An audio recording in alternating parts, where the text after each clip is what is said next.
ഓം വിഘ്നേശ്വരായ നമഃ. ഓം നമോ ഭഗവതേ വാസുദേവായ. ഓം നമഃ ശിവായ. ഓം മഹാദേവിയേ നമഃ.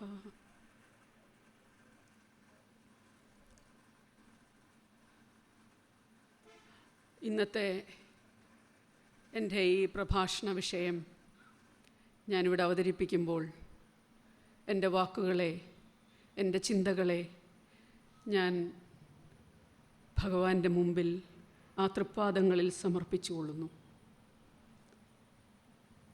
എനിക്കൊത്തിരി സ്നേഹം തന്നെന്നെ വളർത്തിയ എൻ്റെ മാതാപിതാക്കളെ ഞാൻ സ്മരിക്കുന്നു. എൻ്റെ ഗുരുക്കന്മാരെ അവരുടെ പാതാരവിന്ദങ്ങളിൽ ഞാൻ നമിക്കുന്നു. പുനരഭിജനനം പുനരഭിമരണം പുനരഭിജനനീ ജഡരേ ശയനം ഇഹ സംസാരേ ബഹുദുസ്താരേ കൃപയാ പാരേ പാഹി മുരാരേ. വീണ്ടും വീണ്ടും ജനിക്കുന്നു, വീണ്ടും വീണ്ടും മരിക്കുന്നു, വീണ്ടും വീണ്ടും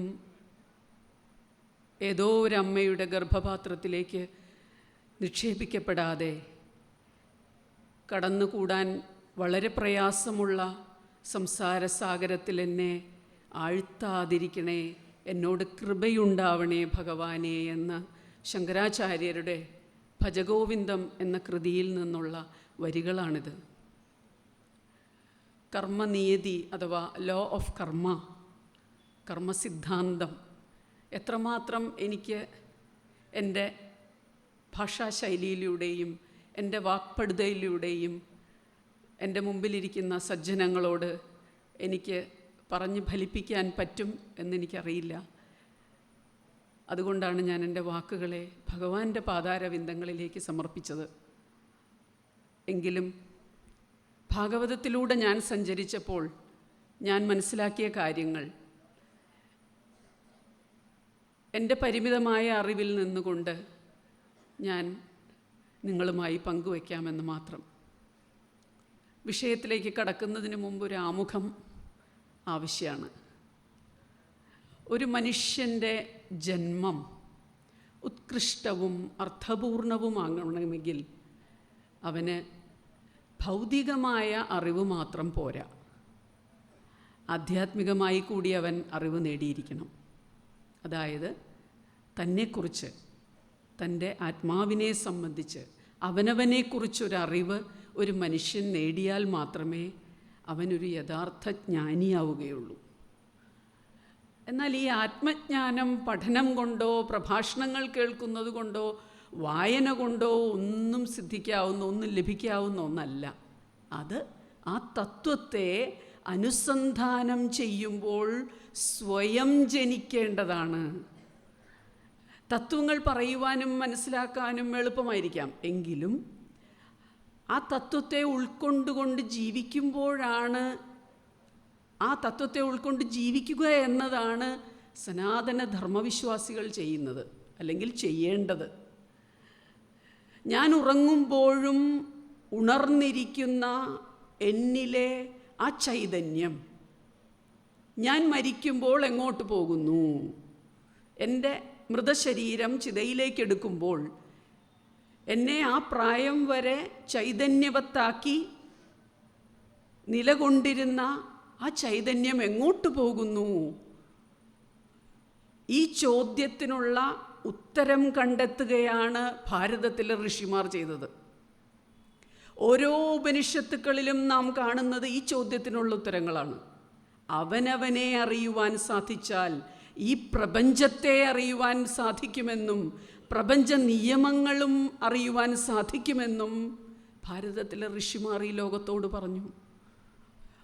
ഉപനിഷത്തുക്കളിലെ തത്വങ്ങൾ ഉൾക്കൊണ്ടുകൊണ്ട്, അല്ലെങ്കിൽ ആ ഉപനിഷത്തിലെ തത്വങ്ങൾ അഥവാ വേദത്തിലെ അവസാന ഭാഗമായ വേദാന്തത്തിൽ ഋഷിമാർ പറഞ്ഞു വച്ചിട്ടുള്ള കാര്യങ്ങൾ, അവരവരുടെ അതീന്ദ്രിയ ജ്ഞാനം കൊണ്ട് മനസ്സിലാക്കിയ തത്വങ്ങളെ സ്വാംശീകരിച്ചുകൊണ്ട് വ്യാസൻ രചിച്ച ഗ്രന്ഥമാണ് ശ്രീമദ് ഭാഗവതം. സംസാര സാഗരത്തിൻ്റെ ഈ കരയിൽ നിൽക്കുന്ന ജീവാത്മാവ് ആയ നമ്മൾ മറുകരയിലുള്ള പരമാത്മാവിലേക്ക് എത്തുവാനായി ഈ സംസാര സാഗരമാകുന്ന ജീവിതം കടന്നു പോകുമ്പോൾ ആ പരമാത്മാവിലേക്ക് എത്തേണ്ട മാർഗമെന്താണ് എന്നാണ് പരീക്ഷിത്ത് മഹാരാജാവ് ശുഗബ്രഹ്മർഷിയോട് ചോദിച്ചത്. അതേ ചോദ്യം തന്നെ നമ്മൾ ഓരോരുത്തരും നമ്മളോട് ചോദിക്കുമ്പോഴേ ഭാഗവത ധർമ്മം നമ്മൾ അനുഷ്ഠിച്ചവരായി മാറുകയുള്ളൂ. ഇവിടെ പുരുഷാർത്ഥങ്ങളെക്കുറിച്ച് പറഞ്ഞു. ഒരു മനുഷ്യൻ്റെ ഭൗതികമായി ഒരു മനുഷ്യൻ കുറേ ലക്ഷ്യങ്ങളുണ്ടാകണം. ഒരഭിഭാഷകയായ ഞാൻ എൻ്റെ പ്രൊഫഷനിൽ മിടുക്കിയാകണമെന്ന് ഞാൻ ആഗ്രഹിക്കുന്നു. ഒരു അധ്യാപികയാണെങ്കിൽ ആ അധ്യാപിക പഠിപ്പിക്കുന്ന കുട്ടികളെല്ലാവരും നല്ല നിലയിലെത്തണമെന്ന് ആഗ്രഹിക്കുന്നു. ഒരു എഞ്ചിനീയർ ആ എഞ്ചിനീയറുടെ തലത്തിൽ നിന്ന് ആഗ്രഹിക്കുന്നു. ഓരോരുത്തരും ഭൗതികമായ ചുറ്റുപാടുകളിൽ ഓരോരുത്തർക്കും ഓരോ ലക്ഷ്യങ്ങളുണ്ടാകാം. പക്ഷേ ഒരു മനുഷ്യന് അന്തിമമായ ഒരു ലക്ഷ്യമുണ്ടാകണം, ആത്മീയമായ ഒരു ലക്ഷ്യമുണ്ടാകണം. അതെന്തായിരിക്കണം? മോക്ഷം. നമ്മളെവിടെ നിന്ന് വന്നോ അവിടേക്ക് തിരിച്ചു പോകാൻ സാധിക്കണം.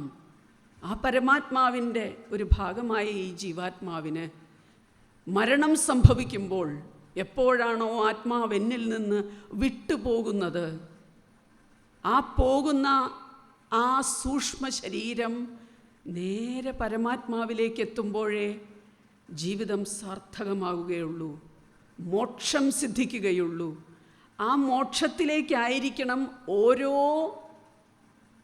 സനാതനധർമ്മവിശ്വാസിയുടെയും ലക്ഷ്യം. അവനവനിൽ കുടികൊള്ളുന്ന ആ ചൈതന്യത്തെ, അവനവനിൽ കുടികൊള്ളുന്ന ആത്മാവിനെ അറിയുവാൻ ഇതുപോലുള്ള സത്സംഗങ്ങളുടെ ഭാഗമാകുമ്പോൾ എൻ്റെ ഈ ശരീരം പുറം ചട്ടയായി നിൽക്കുന്ന ഈ ശരീരത്തിനകത്ത് ഇതിനെ ചൈതന്യവത്താക്കുന്ന ആത്മാവെന്ന് പറഞ്ഞാൽ എന്താണ്? ആ വാക്കിനർത്ഥം എന്താണ്? ജീവനും നിലനിൽപ്പിനും നിദാനമായി ശരീരത്തിനുള്ളിൽ വർത്തിക്കുന്ന ശക്തി, ശരീരത്തെ നിലനിർത്തുന്ന അനശ്വര ചൈതന്യം, ആന്തരിക വ്യാപാരങ്ങൾക്കെല്ലാം കാരണഭൂതമായ തത്വം. ഈ തത്വത്തെ അനുസന്ധാനം ചെയ്തവരാണ് ഭാരതത്തിലെ ഋഷിമാർ. നമ്മുടെ ചിന്തകളും നമ്മുടെ പ്രവൃത്തികളും നമ്മുടെ വാക്കുകളും എല്ലാം ചേർന്നതാണ് കർമ്മം. എൻ്റെ വിഷയം കർമ്മനിയതി. നിയതി എന്നാൽ നിയമം. ഈ നിയമം മനുഷ്യൻ രചിച്ചിട്ടുള്ളതല്ല, ഇത് പ്രപഞ്ച നിയമമാണ്. മനുഷ്യരെഴുതി വച്ചിട്ടുള്ള ഒരു അഭിഭാഷക എന്ന നിലയ്ക്ക് ഞങ്ങളെപ്പോലുള്ളവർ കൈകാര്യം ചെയ്യുന്ന നിയമം, ആ നിയമത്തിൻ്റെ പഴുതിലൂടെ രക്ഷ നേടാം. എഴുതി വയ്ക്കപ്പെട്ട നിയമത്തിൻ്റെ പഴുതിലൂടെ. എന്നാൽ പ്രപഞ്ച നിയമത്തിന് പഴുതുകളില്ല. ആ കർമ്മത്തിന് കൃത്യമായ ഫലം നീ അനുഭവിച്ചേ പറ്റൂ എന്ന് ഭഗവാൻ നമ്മളോട് പറയുക. അപ്പോൾ നമ്മളെപ്പോഴും ചിന്തിക്കുന്ന പല ആളുകളുടെയും ദുരനുഭവം, നമ്മളുടെ സ്വന്തം ജീവിതത്തിലുണ്ടാകുന്ന ദുരനുഭവങ്ങൾ വരുമ്പോൾ നമ്മൾ ഭഗവാനോട് ചോദിക്കും, ഭഗവാനെ എന്തിനാ എനിക്കിങ്ങനെ ഒരു ദുരിതം തന്നത്? എന്തിനാ ഇങ്ങനെ എനിക്കൊരു ദണ്ണം തന്നത്? ഞാൻ ഒരു തെറ്റും ചെയ്തിട്ടില്ലല്ലോ, എന്തിനാ ഇങ്ങനെ എന്നെ വിഷമിപ്പിക്കുന്നത് എന്ന് ആരുടെയെങ്കിലും മനസ്സിൽ തോന്നുകയാണെങ്കിൽ അതിനുള്ള ഉത്തരമാണ് ഭാഗവതം.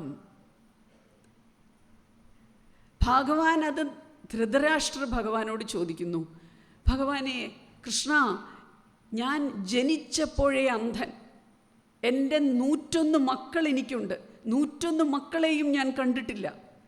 ഞാൻ ജനിച്ചപ്പോൾ ഞാൻ എന്ത് തെറ്റ് ചെയ്തു? അന്ധനായി ഇവിടെ ജനിക്കാൻ ഞാൻ എന്ത് തെറ്റ് ചെയ്തു? എൻ്റെ കുഞ്ഞുങ്ങളെ എനിക്കൊന്ന് കാണാൻ പറ്റിയിട്ടുണ്ടോ? എന്താണ് ഇതിലെ നീതി? ഭഗവാൻ കൃഷ്ണനോട് പറയൂ, എൻ്റെ മക്കളെ എനിക്ക് എന്തുകൊണ്ട് കാണാൻ സാധിച്ചില്ല? എന്തുകൊണ്ട് ഞാൻ ജനിച്ചപ്പോഴേ അന്ധനായി? ഈ ചോദ്യത്തിനുള്ള മറുപടി ഭഗവാൻ കൊടുക്കുന്നതിൽ കർമ്മ സിദ്ധാന്തത്തിലെ കർമ്മം എന്ന് പറഞ്ഞാൽ എന്താണ് എന്ന് വരെ പറഞ്ഞു തുടങ്ങുന്നു ഭഗവാൻ. കർമ്മത്തെ 3 ഭഗവാൻ തരംതിരിച്ച് ധൃതരാഷ്ട്രർക്ക് പറഞ്ഞു കൊടുക്കും. അതായത് ഈ ജന്മത്തിൽ ചെയ്യുന്ന കുറേ നല്ല കർമ്മങ്ങളും ചീത്ത കർമ്മങ്ങളും. ആ കർമ്മങ്ങൾക്ക് ആ ജന്മത്തിൽ തന്നെ നമുക്ക് മറുപടി കിട്ടുന്നു. നമ്മൾ പത്രങ്ങളിൽ കാണാറുണ്ട്, ടി വിയിൽ ന്യൂസിൽ കാണാറുണ്ട്, ചില ആളുകൾ ചില തെറ്റുകൾ ചെയ്ത് കൈക്കൂലി വാങ്ങിച്ചു, ഉടനെ പിടിക്കപ്പെട്ടു. ആ വക കർമ്മങ്ങൾ, ഒരു വലിയ ഒരു കുറ്റകൃത്യം ചെയ്തു, പിടിക്കപ്പെട്ടു, ശിക്ഷിച്ചു, ജയിലിൽ അടയ്ക്കപ്പെട്ടു. ക്രിയാമാന കർമ്മം എന്നാണ് അങ്ങനെയുള്ള കർമ്മങ്ങൾക്ക് ഭഗവാൻ പേരിട്ടിരുന്നത്. അതായത് ഈ ജന്മത്തിൽ ചെയ്യുന്ന തെറ്റുകൾക്ക് ആ ജന്മത്തിൽ തന്നെ ശിക്ഷ ലഭിക്കുന്നു. ഈ ജന്മത്തിൽ ചെയ്യുന്ന സത്പ്രവർത്തികൾക്ക് ഈ ജന്മത്തിൽ തന്നെ നമുക്ക് സുഖം അനുഭവിക്കുന്നു നമ്മൾ. ഇനി ഇതുകൂടാതെ 2 തരം കർമ്മങ്ങൾ കൂടിയുണ്ട് ധൃതരാഷ്ട്രയെ. അതായത് ക്രിയാമാന കർമ്മം കൂടാതെ സഞ്ചിത കർമ്മവും പ്രാരാബ്ധ കർമ്മവും. ഈ 2 കർമ്മങ്ങളും പേറിയാണ് സൂക്ഷ്മ ശരീരം മറ്റൊരു ഗർഭത്തിലേക്ക് പ്രവേശിക്കുന്നത്. മനുഷ്യജന്മത്തിൽ മാത്രമേ ഈ 2 കർമ്മങ്ങൾക്കും ഒരു മോചനമുള്ളൂ സാധാരണ രീതിയിൽ. ഈ സഞ്ചിത കർമ്മവും പ്രാരാബ്ധ കർമ്മവും പേറി വരുന്ന ആ സൂക്ഷ്മ ശരീരം ഏത് ശരീരത്തിലാണോ പ്രവേശിച്ചിട്ടുള്ളത് ആ ശരീരത്തിലിരുന്നു കൊണ്ട് ആ പ്രാരാബ്ധ കർമ്മവും സഞ്ചിത കർമ്മവും കുറേയെങ്കിലും അനുഭവിച്ചേ പറ്റൂ എന്ന് പറഞ്ഞുകൊണ്ട് ധൃതരാഷ്ട്രർക്ക് തൻ്റെ പുറകിലേക്കുള്ള 50 ജന്മങ്ങൾ ഭഗവാൻ കാട്ടിക്കൊടുക്കും. ദിവ്യ ചക്ഷുസ്സുകൾ നൽകിക്കൊണ്ട്, ദിവ്യ നേത്രങ്ങൾ നൽകിക്കൊണ്ട്, അത് കാണാൻ വേണ്ടി മാത്രം കുറച്ചു നേരം ഭഗവാൻ ധൃതരാഷ്ട്രക്ക് കാഴ്ച നൽകി കൊടുക്കും.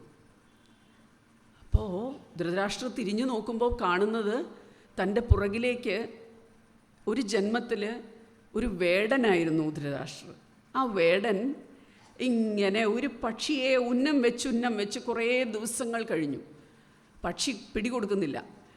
അവസാനം ഈ വേടന് ദേഷ്യം വന്നിട്ട് ആ പക്ഷി രാവിലെ തീറ്റിയെടുക്കാനായിട്ട് പോയ സമയത്ത് ആ പക്ഷിയുടെ കൂട് വലിച്ച് താഴെയിട്ട് നശിപ്പിച്ചു. അതിൽ ഈ പക്ഷിയുടെ 100 മുട്ടകൾ വിരിഞ്ഞു വരുന്ന സമയമായിരുന്നു. വൈകുന്നേരം തള്ളപ്പക്ഷി തിരിച്ചു വന്നപ്പോൾ കൂടെല്ലാം താഴെ കിടക്കുന്നു. 100 മുട്ടകൾ വിരിഞ്ഞതും ആ കുഞ്ഞുങ്ങളെല്ലാം മരിച്ചു, ചത്തുപോയി. ആ 100 കുഞ്ഞുങ്ങളെയും ആ പക്ഷിക്ക് കാണാൻ സാധിച്ചില്ല. ആ വേടൻ്റെ ആ പ്രവൃത്തി ഒരു പ്രാരാബ്ധ കർമ്മമായി നിലകൊണ്ടു. എന്നാൽ ആ വേടൻ്റെ പിന്നത്തെ ജന്മത്തിൽ ആ ഒരു മനുഷ്യജന്മം കിട്ടിയപ്പോൾ ഒത്തിരി സത്കർമ്മങ്ങൾ ചെയ്യുകയും ഭക്തി പരവശനായി ജീവിക്കുകയും എല്ലാം ചെയ്ത് സത്കർമ്മങ്ങളുടെ ഒരു ഭണ്ഡാരവും പേറി ആ ആത്മാവ് സഞ്ചരിച്ച് വന്നപ്പോഴാണ് ധൃതരാഷ്ട്രരുടെ ജന്മത്തിലേക്ക് വന്നത്. ആ ജന്മത്തിൽ സത്യവതി ആ ജന്മത്തിൽ ധൃതരാഷ്ട്രരായി ജനിച്ചപ്പോൾ ചെയ്ത സത്കർമ്മങ്ങളുടെ ഭാഗമായി രാജാവായി. വേടൻ ആയി ജനിച്ച ആ ജന്മത്തിൽ ചെയ്ത ദുഷ്കർമ്മം കൊണ്ട് അന്ധനായി ഭവിച്ചു. 100 മക്കളെയല്ല, 101 മക്കളുണ്ടായിരുന്നു. 101 മക്കളെയും കാണാൻ പറ്റിയില്ല. ഇത് ദിവ്യ ചക്ഷുസ്സുകൾ കൊടുത്ത് ഭഗവാൻ കാണിച്ചു കൊടുത്തു. അപ്പോൾ ഇങ്ങനെയുള്ള സംഭവങ്ങളെ കഥാരൂപത്തിലാക്കിക്കൊണ്ട് നമുക്ക് ഭഗവാൻ പറഞ്ഞു തരിക. നമ്മളുടെ ഓരോ കർമ്മങ്ങൾക്കും നമ്മൾക്ക് അതിനുള്ള അനുഭവം കിട്ടിയിരിക്കും. വർത്തമാന കാലത്ത് നമ്മൾ ചെയ്യുന്ന കർമ്മങ്ങളാണ് നമ്മുടെ ഭാവി ജീവിതത്തെ നിർണയിക്കുന്നത്. അതുകൊണ്ട് എന്ത് ദോഷം നമ്മുടെ ജീവിതത്തിൽ വന്നാലും ഭഗവാനെ പഴി പറയരുത്. അതിന് കാരണം ഞാൻ തന്നെയാണ്. എൻ്റെ സന്തോഷത്തിനും എൻ്റെ ദുഃഖത്തിനും കാരണം ഞാൻ തന്നെയാണ്. മരണം എന്ന സത്യം അല്ലേ, ഒരു സത്യം. മരണം മാത്രമേ ഉള്ളൂ ഒരു സത്യം. മരണം എന്നത് ശരീരത്തിന് മാത്രമാണ് എന്ന് ധരിക്കുന്നവനെ അജ്ഞാനിയായി കരുതണം നമ്മൾ. മരണം എന്നത് ശരീരത്തിന് മാത്രമാണ്. മരണം എന്നത് ശരീരത്തിന് മാത്രമേ സംഭവിക്കുന്നുള്ളൂ. അതിനെ ചൈതന്യവത്താക്കുന്ന ആത്മാവിന് മരണമില്ല. ഈ സത്യം മനസ്സിലാക്കുമ്പോൾ, ഈ സത്യം മനസ്സിലാക്കുന്നവനാണ് ജ്ഞാനി. മരണത്തോടുകൂടി ഞാൻ ഇല്ലാതെയായി എന്ന് കരുതുന്നവൻ അജ്ഞാനി. ഞാനെന്നാൽ എന്നിൽ കുടികൊള്ളുന്ന ചൈതന്യമാണെന്നും ഈ ശരീരമല്ല എന്നും മനസ്സിലാക്കുന്നവൻ ജ്ഞാനി. ജ്ഞാനിക്ക് മോക്ഷപ്രാപ്തിയും അജ്ഞാനിക്ക് പുനർജന്മവും ഫലം. ഞാനെന്നാൽ ഈ ശരീരമാണ് എന്ന് ഭാഗവത സത്രത്തിൻ്റെ ഭാഗമായി വന്നിരിക്കുന്ന ആരും ചിന്തിക്കരുത്. ഞാനെന്നാൽ ഈ ശരീരമല്ല, എന്നിൽ കുടികൊള്ളുന്ന ആ ചൈതന്യത്തെയാണ് ഞാൻ എന്ന് പറയുന്നത്. എനിക്ക് മരണമില്ല എന്നർത്ഥം. എന്നിൽ നിന്ന് ഈ ആത്മാവ് വിട്ടകന്നു പോകുമ്പോൾ ആ ആത്മാവിനോടൊപ്പം, ആ സൂക്ഷ്മ ശരീരത്തോടൊപ്പം എൻ്റെ ജീവിതത്തിൽ, ഈ ജീവിതത്തിൽ ഞാൻ ചെയ്തിട്ടുള്ള കാര്യങ്ങളും എൻ്റെ ചിന്തകളും എൻ്റെ ആഗ്രഹങ്ങളും എൻ്റെ വൈരാഗ്യവും എൻ്റെ ദേഷ്യവും എല്ലാം തന്നെ ആ ഇന്ദ്രിയങ്ങൾ തന്നിട്ടുള്ള എല്ലാ സുഖങ്ങളും ദുഃഖങ്ങളും പേറിയാണ് ആ സൂക്ഷ്മ ശരീരം പോകുന്നത് എന്ന് ഓരോ സനാതന ധർമ്മവിശ്വാസിയും മനസ്സിലാക്കേണ്ടതായുണ്ട്. ഹിന്ദു മതമെന്നാൽ വിശ്വാസം. ഹിന്ദു മതവിശ്വാസത്തിൻ്റെ 2 പ്രധാനപ്പെട്ട തൂണുകളാണ് കർമ്മനിയതിയും പുനർജന്മ സിദ്ധാന്തവും. മറ്റൊരു രീതിയിൽ പറഞ്ഞാൽ ഹിന്ദുക്കളുടെ വിശ്വാസ പ്രമാണങ്ങളിൽ മുഖ്യമാണിത് രണ്ടും, കർമ്മസിദ്ധാന്തവും പുനർജന്മ സിദ്ധാന്തവും. ഈ പുനർജന്മ സിദ്ധാന്തം ഭാഗവതം അസന്നിഗ്ധമായി പ്രസ്താവിക്കുന്നു. മരണാനന്തരം മനുഷ്യന് എന്ത് സംഭവിക്കുന്നു എന്നത് മനുഷ്യനിർമ്മിതമായ ഒരു നിയമമല്ല, അത് പ്രപഞ്ച നിയമമാണ്. എന്നാൽ ഭാഗവതത്തോടൊപ്പം ഭഗവത്ഗീത കൂടി മനസ്സിലാക്കുന്ന ഒരു സാഹചര്യമുണ്ടെങ്കിൽ, ഭഗവത്ഗീതയിലൂടെ കൂടി പോകുകയാണെങ്കിൽ, അതുകൂടി പഠിക്കാൻ ശ്രമിച്ചാൽ കുറച്ചുകൂടി ഈ കർമ്മസിദ്ധാന്തത്തെ നമുക്ക് മനസ്സിലാക്കാൻ സാധിക്കും.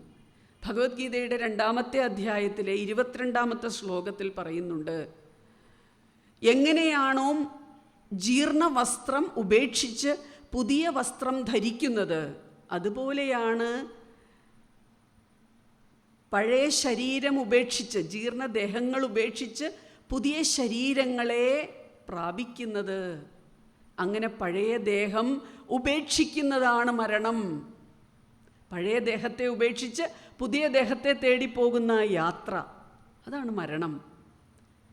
അങ്ങനെ മരണപ്പെടുന്ന ഒരു വ്യക്തിയുടെ സ്ഥൂല ഭൗതിക ശരീരത്തിൽ നിന്ന് ആ സൂക്ഷ്മ ശരീരം പുറത്തേക്ക് പോകുമ്പോൾ നിഹിതം ഗുഹയാം എന്നാണ് ഉപനിഷത്തുക്കൾ പറയുന്നത്. ഹൃദയമാകുന്ന ഗുഹയിലാണ് ആ ചൈതന്യത്തിൻ്റെ സ്ഥാനം. ഹൃദയത്തെ ഭേദിച്ചുകൊണ്ട് ഈ ചൈതന്യം നമ്മളിൽ നിന്ന് വിട്ടകലുമ്പോൾ ഈ ശരീരം താഴെ വീഴുന്നു. ആ പോകുന്നത് എല്ലാ അഭിരുചികളെയും വാസനകളെയും കൂടിയാണ്. ആ സൂക്ഷ്മ ശരീരം ഒരിത്തിരി ഗഹനമായ വിഷയമാണ്. ആ സൂക്ഷ്മ ശരീരത്തിൻ്റെ പോക്ക് നിങ്ങളൊന്ന് മനസ്സുകൊണ്ട് ആലോചിക്കൂ. നമ്മൾ ഒരു മരണത്തെക്കുറിച്ചൊന്ന് ചിന്തിച്ചു നോക്കൂ. ഈ ശരീരത്തിൽ നിന്ന് ആ ചൈതന്യം വിട്ടകന്നു പോകുമ്പോൾ ഈ ശരീരം നമ്മൾ ചിതയിലേക്ക് എടുക്കുന്നു. ആ സൂക്ഷ്മ ശരീരത്തിൻ്റെ ആ യാത്ര, അതിനെ ആവരണം ചെയ്തുകൊണ്ട് പഞ്ചപ്രാണനുകളും ഇന്ദ്രിയങ്ങളും എല്ലാം തന്നെ ആ സൂക്ഷ്മ ശരീരത്തോടൊപ്പം പോകുന്നു. ആ പോകുന്ന ആ യാത്ര, അതിനെക്കുറിച്ച് ഭാഗവതം പറയുന്നത് 2 മാർഗങ്ങളാണ് ഭഗവാൻ തൃതീയ സ്കന്ധത്തിൽ പറയുന്നത്. തൃതീയ സ്കന്ധത്തിലാണ് ജനനവും മരണവും പറയുന്നത്. തൃതീയ സ്കന്ധത്തിൽ ജനനത്തെക്കുറിച്ച് പറയുന്നിടത്ത്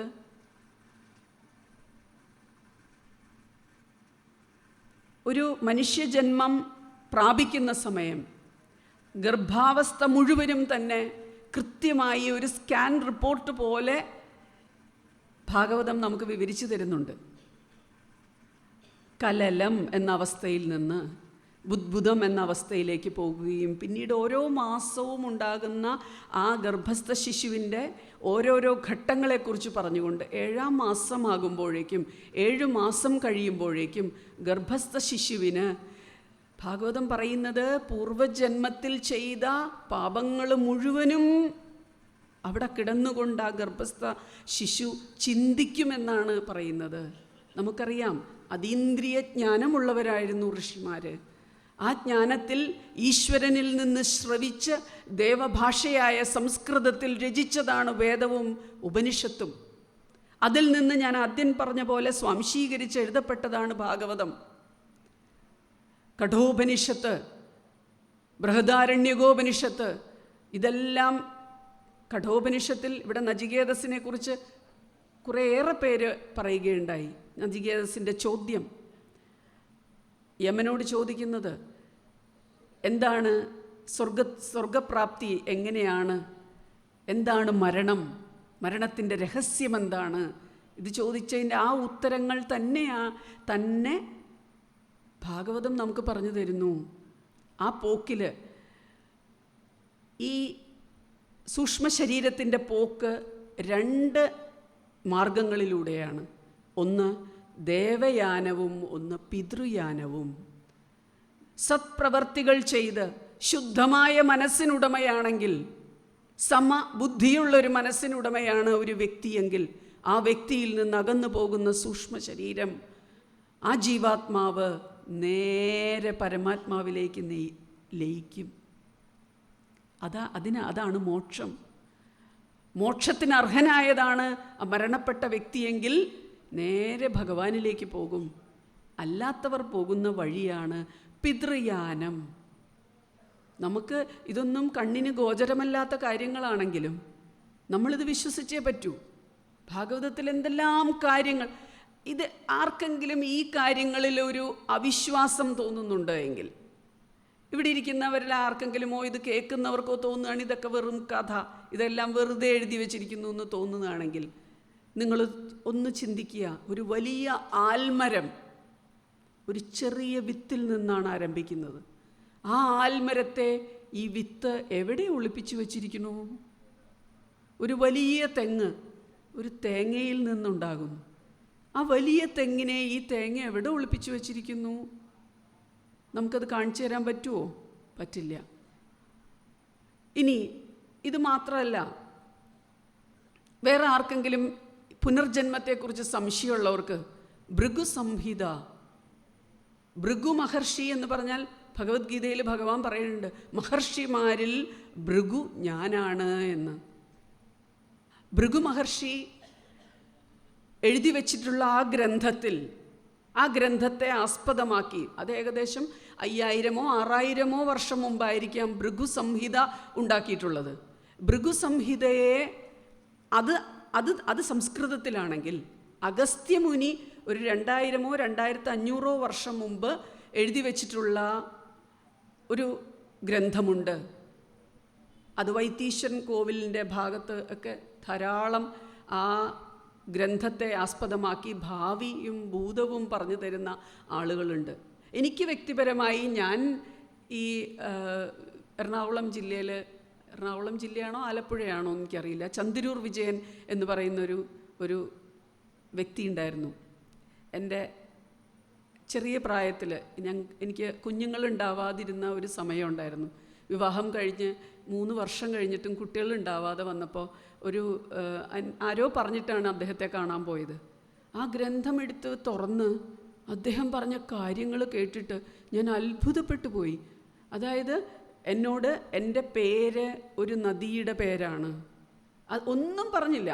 അത് തുറന്നു വെച്ചിട്ട് ഇങ്ങനെ കണ്ണടച്ചിരുന്ന് അങ്ങേര് പറയുമായിരുന്നു, നിങ്ങൾ പൂർവ്വജന്മത്തിൽ ഗർഭഛിദ്രം നടത്തിയിട്ടുണ്ട്, നിങ്ങൾക്ക് കുട്ടികളുണ്ടാവാൻ നിങ്ങൾ വിഷമിക്കുന്നുണ്ട്, നിങ്ങളുടെ പിതാവിൻ്റെ പേര് ഒരു പുരുഷൻ്റെയും സ്ത്രീയുടെയും പേര് ചേർന്നതാണ് നിങ്ങളുടെ പിതാവിൻ്റെ പേര്, നിങ്ങളുടെ മാതാവിൻ്റെ പേരിൻ്റെ പര്യായം ഇതാണ്. ഇതെല്ലാം, എൻ്റെ അച്ഛൻ്റെ പേര് രാധാകൃഷ്ണൻ എന്നാണ്, അമ്മയുടെ പേര് നളിനി എന്നാണ്. ഇതൊക്കെ ഇതിൻ്റെ എല്ലാം പര്യായങ്ങൾ പറയുന്നു. ഞാൻ വിവാഹം ചെയ്ത ഞാൻ വിവാഹം ചെയ്ത സ്ഥലത്തിൻ്റെ പേര് പറയുന്നു. ഇതെല്ലാം പറഞ്ഞിട്ട് അവസാനം പറഞ്ഞു, കണ്ണിലെ കൃഷ്ണമണികൾ പോലെ 2 കുഞ്ഞുങ്ങൾ നിങ്ങൾക്കുണ്ടാകും എന്ന് പറഞ്ഞു. അങ്ങനെ കുറേ കാര്യങ്ങളങ്ങ് അപ്പം എനിക്ക് നേരിട്ട് അനുഭവമുള്ളതാണ്. അപ്പോൾ അത് പൂർവ്വജന്മങ്ങളുടെ ചരിത്രം. പൂർവ്വജന്മം കൃത്യമായി എഴുതി വച്ചിരിക്കുക. ഇങ്ങനെ ഒരു ജന്മത്തിൽ ഇങ്ങനെ ചെയ്തിട്ടുണ്ട്, അപ്പോൾ ഈ ജന്മത്തിൽ ഇങ്ങനെ അനുഭവിച്ചേ പറ്റൂന്ന്. അപ്പോൾ ഇതിൽ കാര്യമില്ലേ? വിശ്വസിച്ചല്ലേ പറ്റൂ. അപ്പോൾ നമ്മൾ പറഞ്ഞു വന്നത് ആ സൂക്ഷ്മ ശരീരത്തിൻ്റെ യാത്രയാണ്. ആ സൂക്ഷ്മ ശരീരം യാത്ര ചെയ്ത് അതിനെ ആവരണം ചെയ്തുകൊണ്ടുള്ള വാസനകൾ എന്ന് പറഞ്ഞാൽ റിപ്പീറ്റഡായിട്ട് നമ്മൾ വീണ്ടും വീണ്ടും ചെയ്യുന്ന കാര്യങ്ങൾ നമ്മൾക്ക് വാസനകളായി വരും. ഈ വാസനകളും ഇന്ദ്രിയ അനുഭവങ്ങളും പേറിക്കൊണ്ട് പോകുന്നു എന്ന് പറഞ്ഞാൽ, എനിക്ക് കണ്ണുണ്ട്, കണ്ണിന് കാഴ്ചയുണ്ട്, പക്ഷേ കാഴ്ച എന്ന് പറയുന്ന അവസ്ഥ കാണാൻ സാധിക്കില്ല. എനിക്ക് ചെവിയുണ്ട്, കാതുണ്ട്, എനിക്ക് കേൾക്കാം, കേൾവി എന്നത് കാണാൻ പറ്റില്ല. കേനോപനിഷത്ത് ഈ കാര്യങ്ങളാണ് ചർച്ച ചെയ്യുന്നത്. അപ്പോൾ പലതും നമുക്ക് സ്പർശിച്ചാൽ സ്പർശ സുഖം കിട്ടും, അത് കാണാൻ പറ്റില്ല. പലതും നമുക്ക് കാണാൻ പറ്റില്ല, അനുഭവിക്കാൻ സാധിക്കും. ആ വാസനകളെ, ആ ഇന്ദ്രിയ സുഖങ്ങളെ, ഇന്ദ്രിയ അനുഭവങ്ങളെ സൂക്ഷ്മ ശരീരം അതുവേറിയാണ് പോകുന്നത്. അതുകൊണ്ടാണ് നിങ്ങളൊന്ന് ഓർത്തു നോക്കൂ, ചില കുട്ടികൾ 4 വയസ്സ് മുതലേ ഭംഗിയായി ചിത്രരചന നടത്തും. നമ്മുടെ അമൃത ടി വിയിലെ ശ്രേഷ്ഠ ഭാരതം എന്ന് പറയുന്ന ഒരു പ്രോഗ്രാമുണ്ട്. അതിൽ ചില കുട്ടികൾ എന്ത് ഭംഗിയായിട്ടാണ് അവർ പുരാണങ്ങളെക്കുറിച്ച് പറയുന്നതും ഉപനിഷത്തുക്കളെക്കുറിച്ച് പറയുന്നതും ആത്മീയമായി സംസാരിക്കുന്നതുമൊക്കെ എത്ര ഭംഗിയായിട്ട് നമുക്ക് അത്ഭുതം തോന്നിപ്പോ. ആ പ്രായത്തിൽ നമുക്കിതറിയാമായിരുന്നോ എന്ന് ചിന്തിച്ചു പോകും.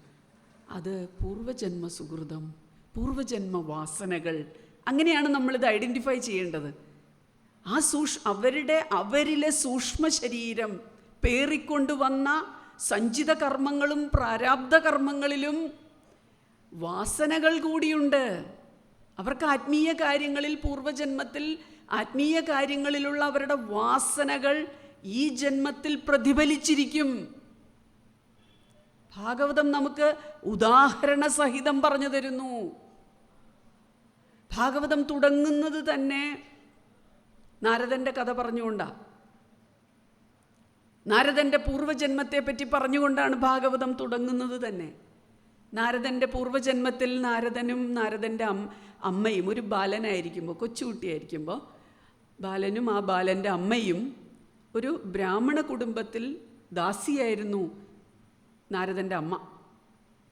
അവിടെ ദാസ്യവേല ചെയ്ത അമ്മയും മോനും കൂടി ഇങ്ങനെ കഴിയുമ്പോൾ അവിടെ ധാരാളം യോഗികൾ വരുമായിരുന്നു ആ വീട്ടിൽ. അപ്പോൾ അവരെല്ലാവരും തമ്മിൽ ചർച്ച ചെയ്യുന്ന ആത്മീയ വിഷയങ്ങൾ കേട്ടു വളർന്ന ആ ബാലൻ, അവർക്ക് ഈ ബാലൻ വളരെ നല്ല കുട്ടിയായതുകൊണ്ട്, ഒരു സ്ത്രീത്വമുള്ള കുട്ടിയായതുകൊണ്ട് ഈ കുട്ടിയോട് ഒരു ആകർഷണം തോന്നിയിട്ട് അവിടെ വരുന്ന യോഗികളെല്ലാവരും തന്നെ അവരുടെ ഭക്ഷണം കഴിച്ചതിൻ്റെ ബാക്കി ഈ ബാലന് കൊടുക്കുമായിരുന്നു. അതെല്ലാം കഴിച്ചാണ് ഈ കുട്ടിയും അമ്മയും അവിടെ ജീവിച്ചു വന്നിരുന്നത്. അപ്പോൾ നല്ല ഒരു അന്തരീക്ഷത്തിൽ, ഭക്തിസാന്ദ്രമായ ഒരു ഭവനത്തിലായിരുന്നു ബാലൻ കഴിഞ്ഞിരുന്നത്.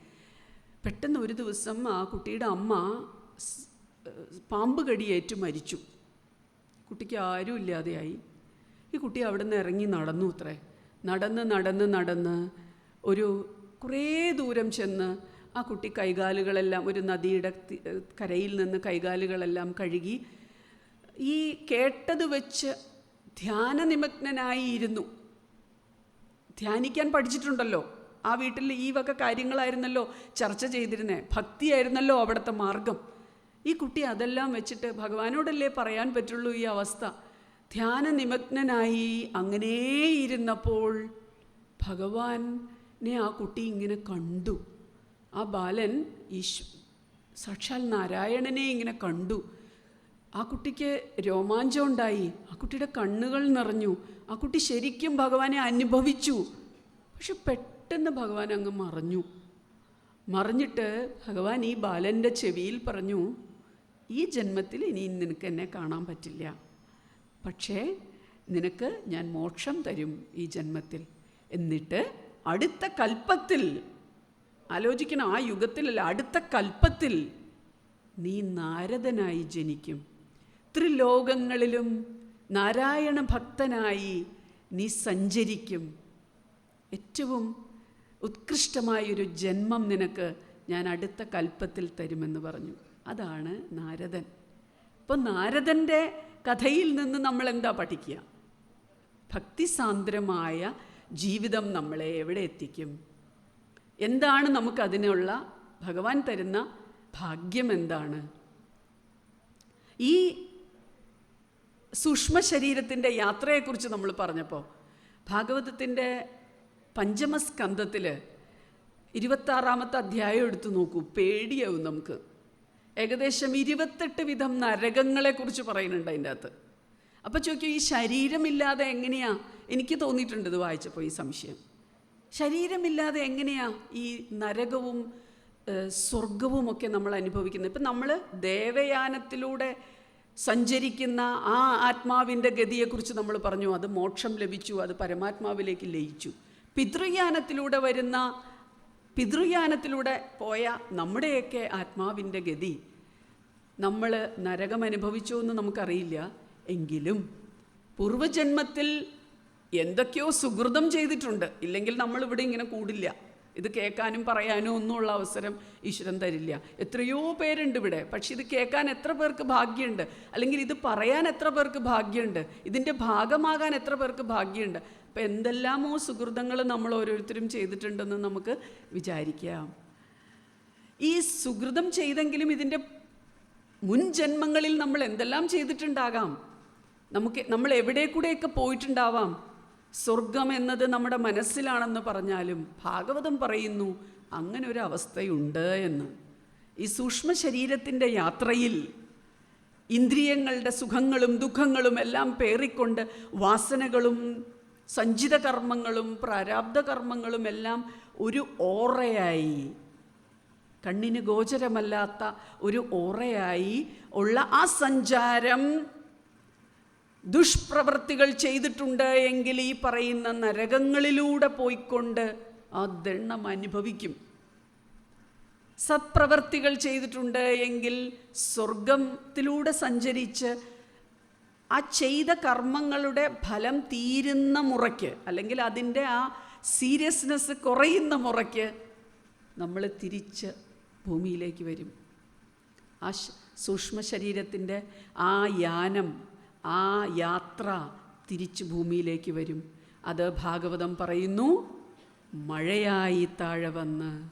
അത് ഏതെങ്കിലും ഒരു ചെടിയായോ അല്ലെങ്കിൽ ഒരു ധാന്യമായി, എനർജി ചേഞ്ച് ചെയ്യുന്നത് അത് ധാന്യമായി, ഭക്ഷണമായി, അത് രക്തമായി, അത് ഒരു അച്ഛൻ്റെ സിരകളിലൂടെ പോകുന്ന രക്തമായി മാറി, അത് പിന്നീട് ബീജമായി, അണ്ടമായി, ഒരമ്മയുടെ അണ്ടമായും ഒരു പുരുഷനിൽ ബീജമായും മാറി, അത് രണ്ടും ചേർന്ന് ഞാൻ നേരത്തെ പറഞ്ഞ തൃതീയ സ്കന്ധത്തിൽ പറയുന്ന ഓരോ സ്റ്റേജുകളിലൂടെ കടന്നു പോകുന്നു. ഇതൊന്നുമല്ല എങ്കിൽ ആ മഴയായി താഴെ വന്ന് ഒരു മരമായോ, അതിനെക്കുറിച്ച് ഞാൻ പറഞ്ഞു വരാം. ആ കഥ ധാരാളം ആളുകളുടെ കാര്യങ്ങൾ പറയുന്നുണ്ട്. വൃക്ഷമായോ പക്ഷിയായോ മൃഗമായോ നമ്മൾ തിരികെ വരുന്നു. ആ സൂക്ഷ്മ ശരീരത്തിൻ്റെ യാത്ര അങ്ങനെ അവസാനിക്കുന്നു. അവിടെ ഇരുന്ന് പിന്നെയും പ്രവൃത്തികൾ കർമ്മങ്ങൾ ചെയ്യുന്നു, പിന്നെയും നമ്മൾ ജനിക്കുന്നു. പുനരഭിജനനം പുനരഭിമരണം. അപ്പോൾ ആ യാത്രയിൽ ഈ സൂക്ഷ്മ ശരീരത്തിൻ്റെ യാത്ര, വീണ്ടും വീണ്ടും ജനിക്കുന്ന അവസ്ഥ, ഇതിനെക്കുറിച്ച് പറയാൻ ഏകദേശം 46ഓളം പേരുടെ ചരിതങ്ങളാണ്, 46ഓളം പേരുടെ കഥകൾ, കഥാരൂപേണ 46ഓളം പേരുടെ, ഞാൻ എണ്ണീട്ട് എനിക്ക് അത്രയാണ് തോന്നിയത്, പേരുടെ കഥകളിലൂടെ നമുക്ക് പുനർജന്മ സിദ്ധാന്തത്തെക്കുറിച്ച് നമുക്ക് ഭാഗവതം പറഞ്ഞു തരുന്നു. ആ സിദ്ധാന്തത്തിൽ ഞാൻ ആദ്യം പറഞ്ഞ നാരദൻ്റെ ആ കഥയോടുകൂടി ഭാഗവതം തുടങ്ങിയിട്ട് വസുക്കളിൽ പ്രധാനിയായ ദ്രോണരെക്കുറിച്ച് പറയുന്നുണ്ട്. വസുക്കളിൽ പ്രധാനിയായ ദ്രോണർ കേട്ടോ. ആ ദ്രോണരുടെ ജീവിതം, ദ്രോണരുടെ ഭാര്യയുടെ പേര് ധര എന്നാണ്. ധര. ദ്രോണരും ധരയും നാരായണ ഭക്തരായിരുന്നു കൃതയുഗത്തിൽ. ആ നാരായണ ഭക്തരായ അവരോട് ഭഗവാന് ഭയങ്കര ഇഷ്ടം തോന്നിയിട്ട് ദ്രോണരോട് പറഞ്ഞു, നിനക്ക് ഇഷ്ടമുള്ള വരം ചോദിച്ചോളാൻ പറഞ്ഞു. ഇപ്പോൾ ഭഗവാൻ ചോദിച്ചപ്പോൾ ദ്രോണർ പറഞ്ഞു, എനിക്കും ഭാര്യയ്ക്കും വളരെ ഐക്യമാണ് അവർക്ക്. അവർ ഞങ്ങൾക്ക് രണ്ടുപേർക്കും ഞങ്ങളുടെ ജീവിതം മുഴുവൻ ഭക്തി തന്നാൽ മതി ഭഗവാനെ ഭജിക്കാനുള്ള അവസരം തന്നാൽ മതി. ഞങ്ങളുടെ മനസ്സിൽ മുഴുവനും സമബുദ്ധിയുള്ളൊരു മനസ്സാക്കിക്കൊണ്ട് ഞങ്ങൾക്ക് ഭക്തി തന്നാൽ മതി. അത് മാത്രം മതിയോ? അത് മാത്രം പോരാ. ഞാനും എൻ്റെ ഭാര്യയും ഭഗവാനെ ഭജിക്കുന്നത് കണ്ടിട്ട്, ഭഗവാനെ വാഴ്ത്തുന്നത് കണ്ടിട്ട്, ഭഗവാനെക്കുറിച്ച് പറയുന്നത് കേട്ടിട്ട് മറ്റുള്ളവർക്ക് കൂടി ഭഗവാനോട് പ്രേമമുണ്ടാകണം. ഞങ്ങളുടെ ഭക്തി മറ്റുള്ളവരെ കൂടി ഭഗവാനിലേക്ക് ആകർഷിക്കത്തക്ക രീതിയിൽ ഞങ്ങൾക്ക് ഭക്തി ഉണ്ടാക്കി തരണം. ഭഗവാൻ പറഞ്ഞു, ശരി, നിനക്ക് അങ്ങനെ തന്നെ സംഭവിക്കട്ടെ. തഥാസ്തു. തഥാസ്തു ദേവി ഇവിടെ ഇരുന്നു കൊണ്ട് പറയുന്നു, തഥാസ്തു. അതിന് ഭഗവാൻ ഒരു റിവാർഡ് എന്ന നിലയ്ക്ക്, ഒരു അനുഗ്രഹം എന്ന നിലയ്ക്ക് ഭഗവാൻ പറഞ്ഞു, ഇത് കൂടാതെ ഒരു ജന്മം കൂടി നിങ്ങൾക്ക് രണ്ടുപേർക്കും ഞാൻ തരും. ആ ജന്മത്തിൽ എന്നെ നിങ്ങൾക്ക് പരിപാലിക്കാനൊരവസരം ഞാൻ തരും. അങ്ങനെ ആ വസുക്കളിൽ പ്രധാനിയായ ദ്രോണരുടെയും ഭാര്യയായ ധരയുടെയും പുനർജന്മമാണ് നന്ദഗോപരും യശോദയും. പ്രസവിക്കാതെ തന്നെ അച്ഛനും അമ്മയായില്ലേ യശോദ. തൻ്റേതല്ലാത്ത മകനായിരുന്നു ശ്രീകൃഷ്ണൻ. ഭഗവാനെ ലാളിക്കാൻ, കൊഞ്ചിക്കാൻ, എടുത്ത് മടിയിൽ വയ്ക്കാൻ, സ്നേഹിക്കാനൊക്കെ വസുദേവരേക്കാൾ കൂടുതൽ ഭാഗ്യം കിട്ടിയത് നന്ദഗോപർക്കല്ലേ. പൂർവജന്മ സുഹൃതം. ഭാഗവതം ഇത് പറഞ്ഞു തരിക നമുക്ക്. ഈ ജന്മത്തിൽ നീ സുഹൃതം ചെയ്യൂ, മോക്ഷമോ പുണ്യമോ നീ നേടൂ എന്ന്. ഇതുപോലെ തന്നെയാണ് പ്രജാപതിയും സുതപയും പ്രജാപതിയും കൃതയുഗത്തിലെ അവർ ഇതുപോലെ തന്നെ നാരായണ ഭക്തരായിരുന്നു. വളരെ കഠിനമായ ഭക്തിയായിരുന്നു അവരുടെ. അവരിൽ സംപ്രീതനായി ഭഗവാൻ ചോദിച്ചു, നിനക്ക് എന്താണ് ഒരു വരം തരേണ്ടത് ഞാൻ? അവർ പറഞ്ഞത് എന്താ അറിയോ? ഞങ്ങൾക്ക് രണ്ടു പേർക്കും ഭക്തിയോടൊപ്പം ഭഗവാൻ തന്നെ ഞങ്ങൾക്ക് മകനായി വരണം. ഭഗവാൻ പറഞ്ഞു, ശരി, വരം ചോദിച്ചാൽ അത് കൊടുത്തല്ലേ പറ്റുള്ളൂ. ഭഗവാന് തുല്യനായൊരു മകനെ ഞങ്ങൾക്ക് വേണമെന്ന്. അങ്ങനെ ഒരു അംശാവതാരമായ പൃശ്നിഗർഭൻ എന്ന് പറയുന്ന ഒരു മകനുണ്ടായി അവർക്ക്. അപ്പോൾ ഭഗവാൻ പറഞ്ഞു, ഈ ജന്മത്തിൽ മാത്രമല്ല, അടുത്തുള്ള യുഗങ്ങളിലും എൻ്റെ അവതാരങ്ങൾക്ക് മാതാപിതാക്കളാകാൻ നിങ്ങൾക്ക് യോഗം ഉണ്ടാവട്ടെ എന്ന്. അപ്പോൾ ഒരു ജന്മത്തിൽ ചോദിച്ച ഭക്തിക്ക് ഭഗവാൻ 3 ജന്മമാണ് അവർക്ക് അച്ഛനമ്മമാരാവാൻ, ഭഗവാന്റെ അച്ഛനും അമ്മയാവാൻ ഉള്ള യോഗം ഉണ്ടാക്കി കൊടുത്തത്. അങ്ങനെ അവരുടെ പുനർജന്മമാണ് കശ്യപനും അദിതിയും. അവർക്കുണ്ടായ മകനാണ് വാമനൻ. അടുത്ത ഒരു ജന്മമായിരുന്നു ദ്വാപരയുഗത്തിൽ വസുദേവരും ദേവകിയും. അത് പൂർണ്ണാവതാരമായ സാക്ഷാൽ ഗുരുവായൂരപ്പൻ, പൂർണ്ണാവതാരം. അപ്പം നോക്കൂ, 3 ജന്മങ്ങൾ അവർക്ക് കൊടുത്തു അച്ഛനമ്മമാരാവാൻ. ഭഗവാന്റെ ആഗ്രഹ സഫലീകരണത്തിന് ജന്മജന്മാന്തരങ്ങളായി ആ ആഗ്രഹം സഫലീകരിക്കപ്പെടും എന്നുള്ളതിൻ്റെ ഉദാഹരണ സഹിതം സമർത്ഥിക്കുകയാണ് ഭാഗവതം. അപ്പം ഇതിൽ നിന്ന് ഒരു കാര്യം കൂടെ മനസ്സിലാക്കണം.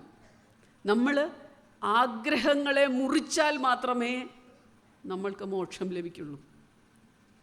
ചെറിയ ആഗ്രഹമാണെങ്കിലും ഭഗവാൻ ഇനിയും ജന്മം തരും.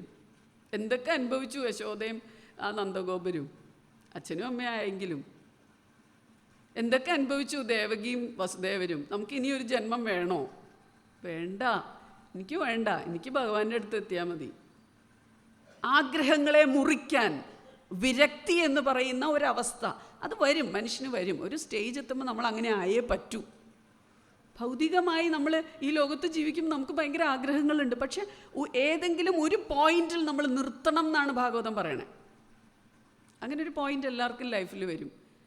അങ്ങനെ ഒരു പോയിന്റിലേക്ക് എത്താത്തത് കൊണ്ടാണ് കപിലോപദേശമുണ്ടായത് ഭാഗവതത്തിൽ. എനിക്ക് തോന്നുന്നു പ്രായമായ ആളുകളെല്ലാവരും ഒരു ഏജ് കഴിയുമ്പോഴെങ്കിലും, നമ്മൾ നേരത്തെ മനസ്സിലാക്കിയാൽ നമുക്ക് പ്രാക്ടീസ് ചെയ്യാൻ ബുദ്ധിമുട്ടാവും. ഒരു ഏജ് കഴിയുമ്പോഴെങ്കിലും ആ കപിലോപദേശം ഒന്ന് വായിക്കണം. കപിലൻ അമ്മയായ ദേവഹൂതിയെ ഉപദേശിക്കുക.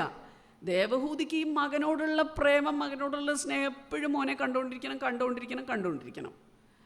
ഈ മകനെ കണ്ടുകൊണ്ടിരിക്കണം എന്ന് തോന്നി കപിലൻ പല രീതിയിൽ പറഞ്ഞു കൊടുത്തിട്ട് മനസ്സിലാവണില്ല. ഒരു ദിവസം എന്ത് ചെയ്തു?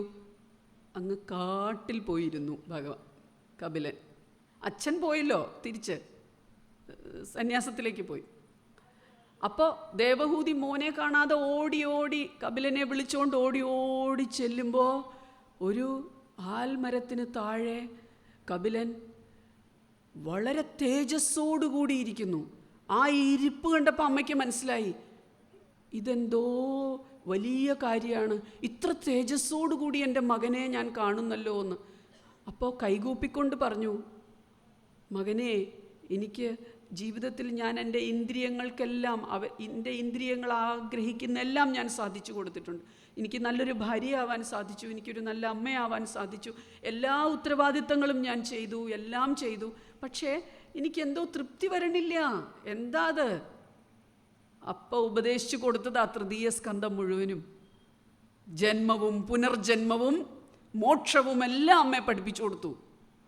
അപ്പോൾ അങ്ങനെയൊരു ജന്മം കണ്ടോ? അപ്പോൾ ഇത് ഇങ്ങനെ ഓരോ ആഗ്രഹങ്ങളുടെ സഫലീകരണത്തിന് നമ്മൾ വീണ്ടും ജനിക്കുമെന്ന് ഓർക്കുക.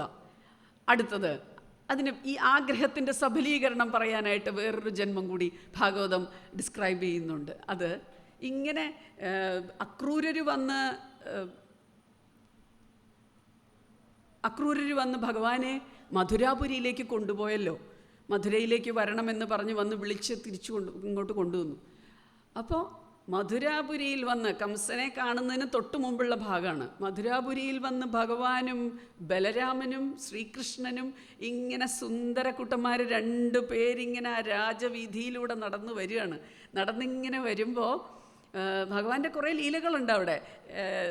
ഈ കംസന് തുണിത്തരങ്ങൾ, കംസന് ഉടുക്കാനുള്ള തുണികളെല്ലാമായിട്ട് ഈ ഡോബി വർഗത്തിലുള്ള ആ സമുദായത്തിലുള്ള ഒരു ആൾ കംസൻ്റെ വേഷവിധാനവും കൊണ്ടല്ലേ പോകണം. അതിൻ്റെ ഒരു ഗർവോടുകൂടി പോയപ്പോൾ ഭഗവാൻ ചോദിച്ചു, എനിക്കതിൽ 2 ഡ്രസ്സ് തരുമെന്ന്.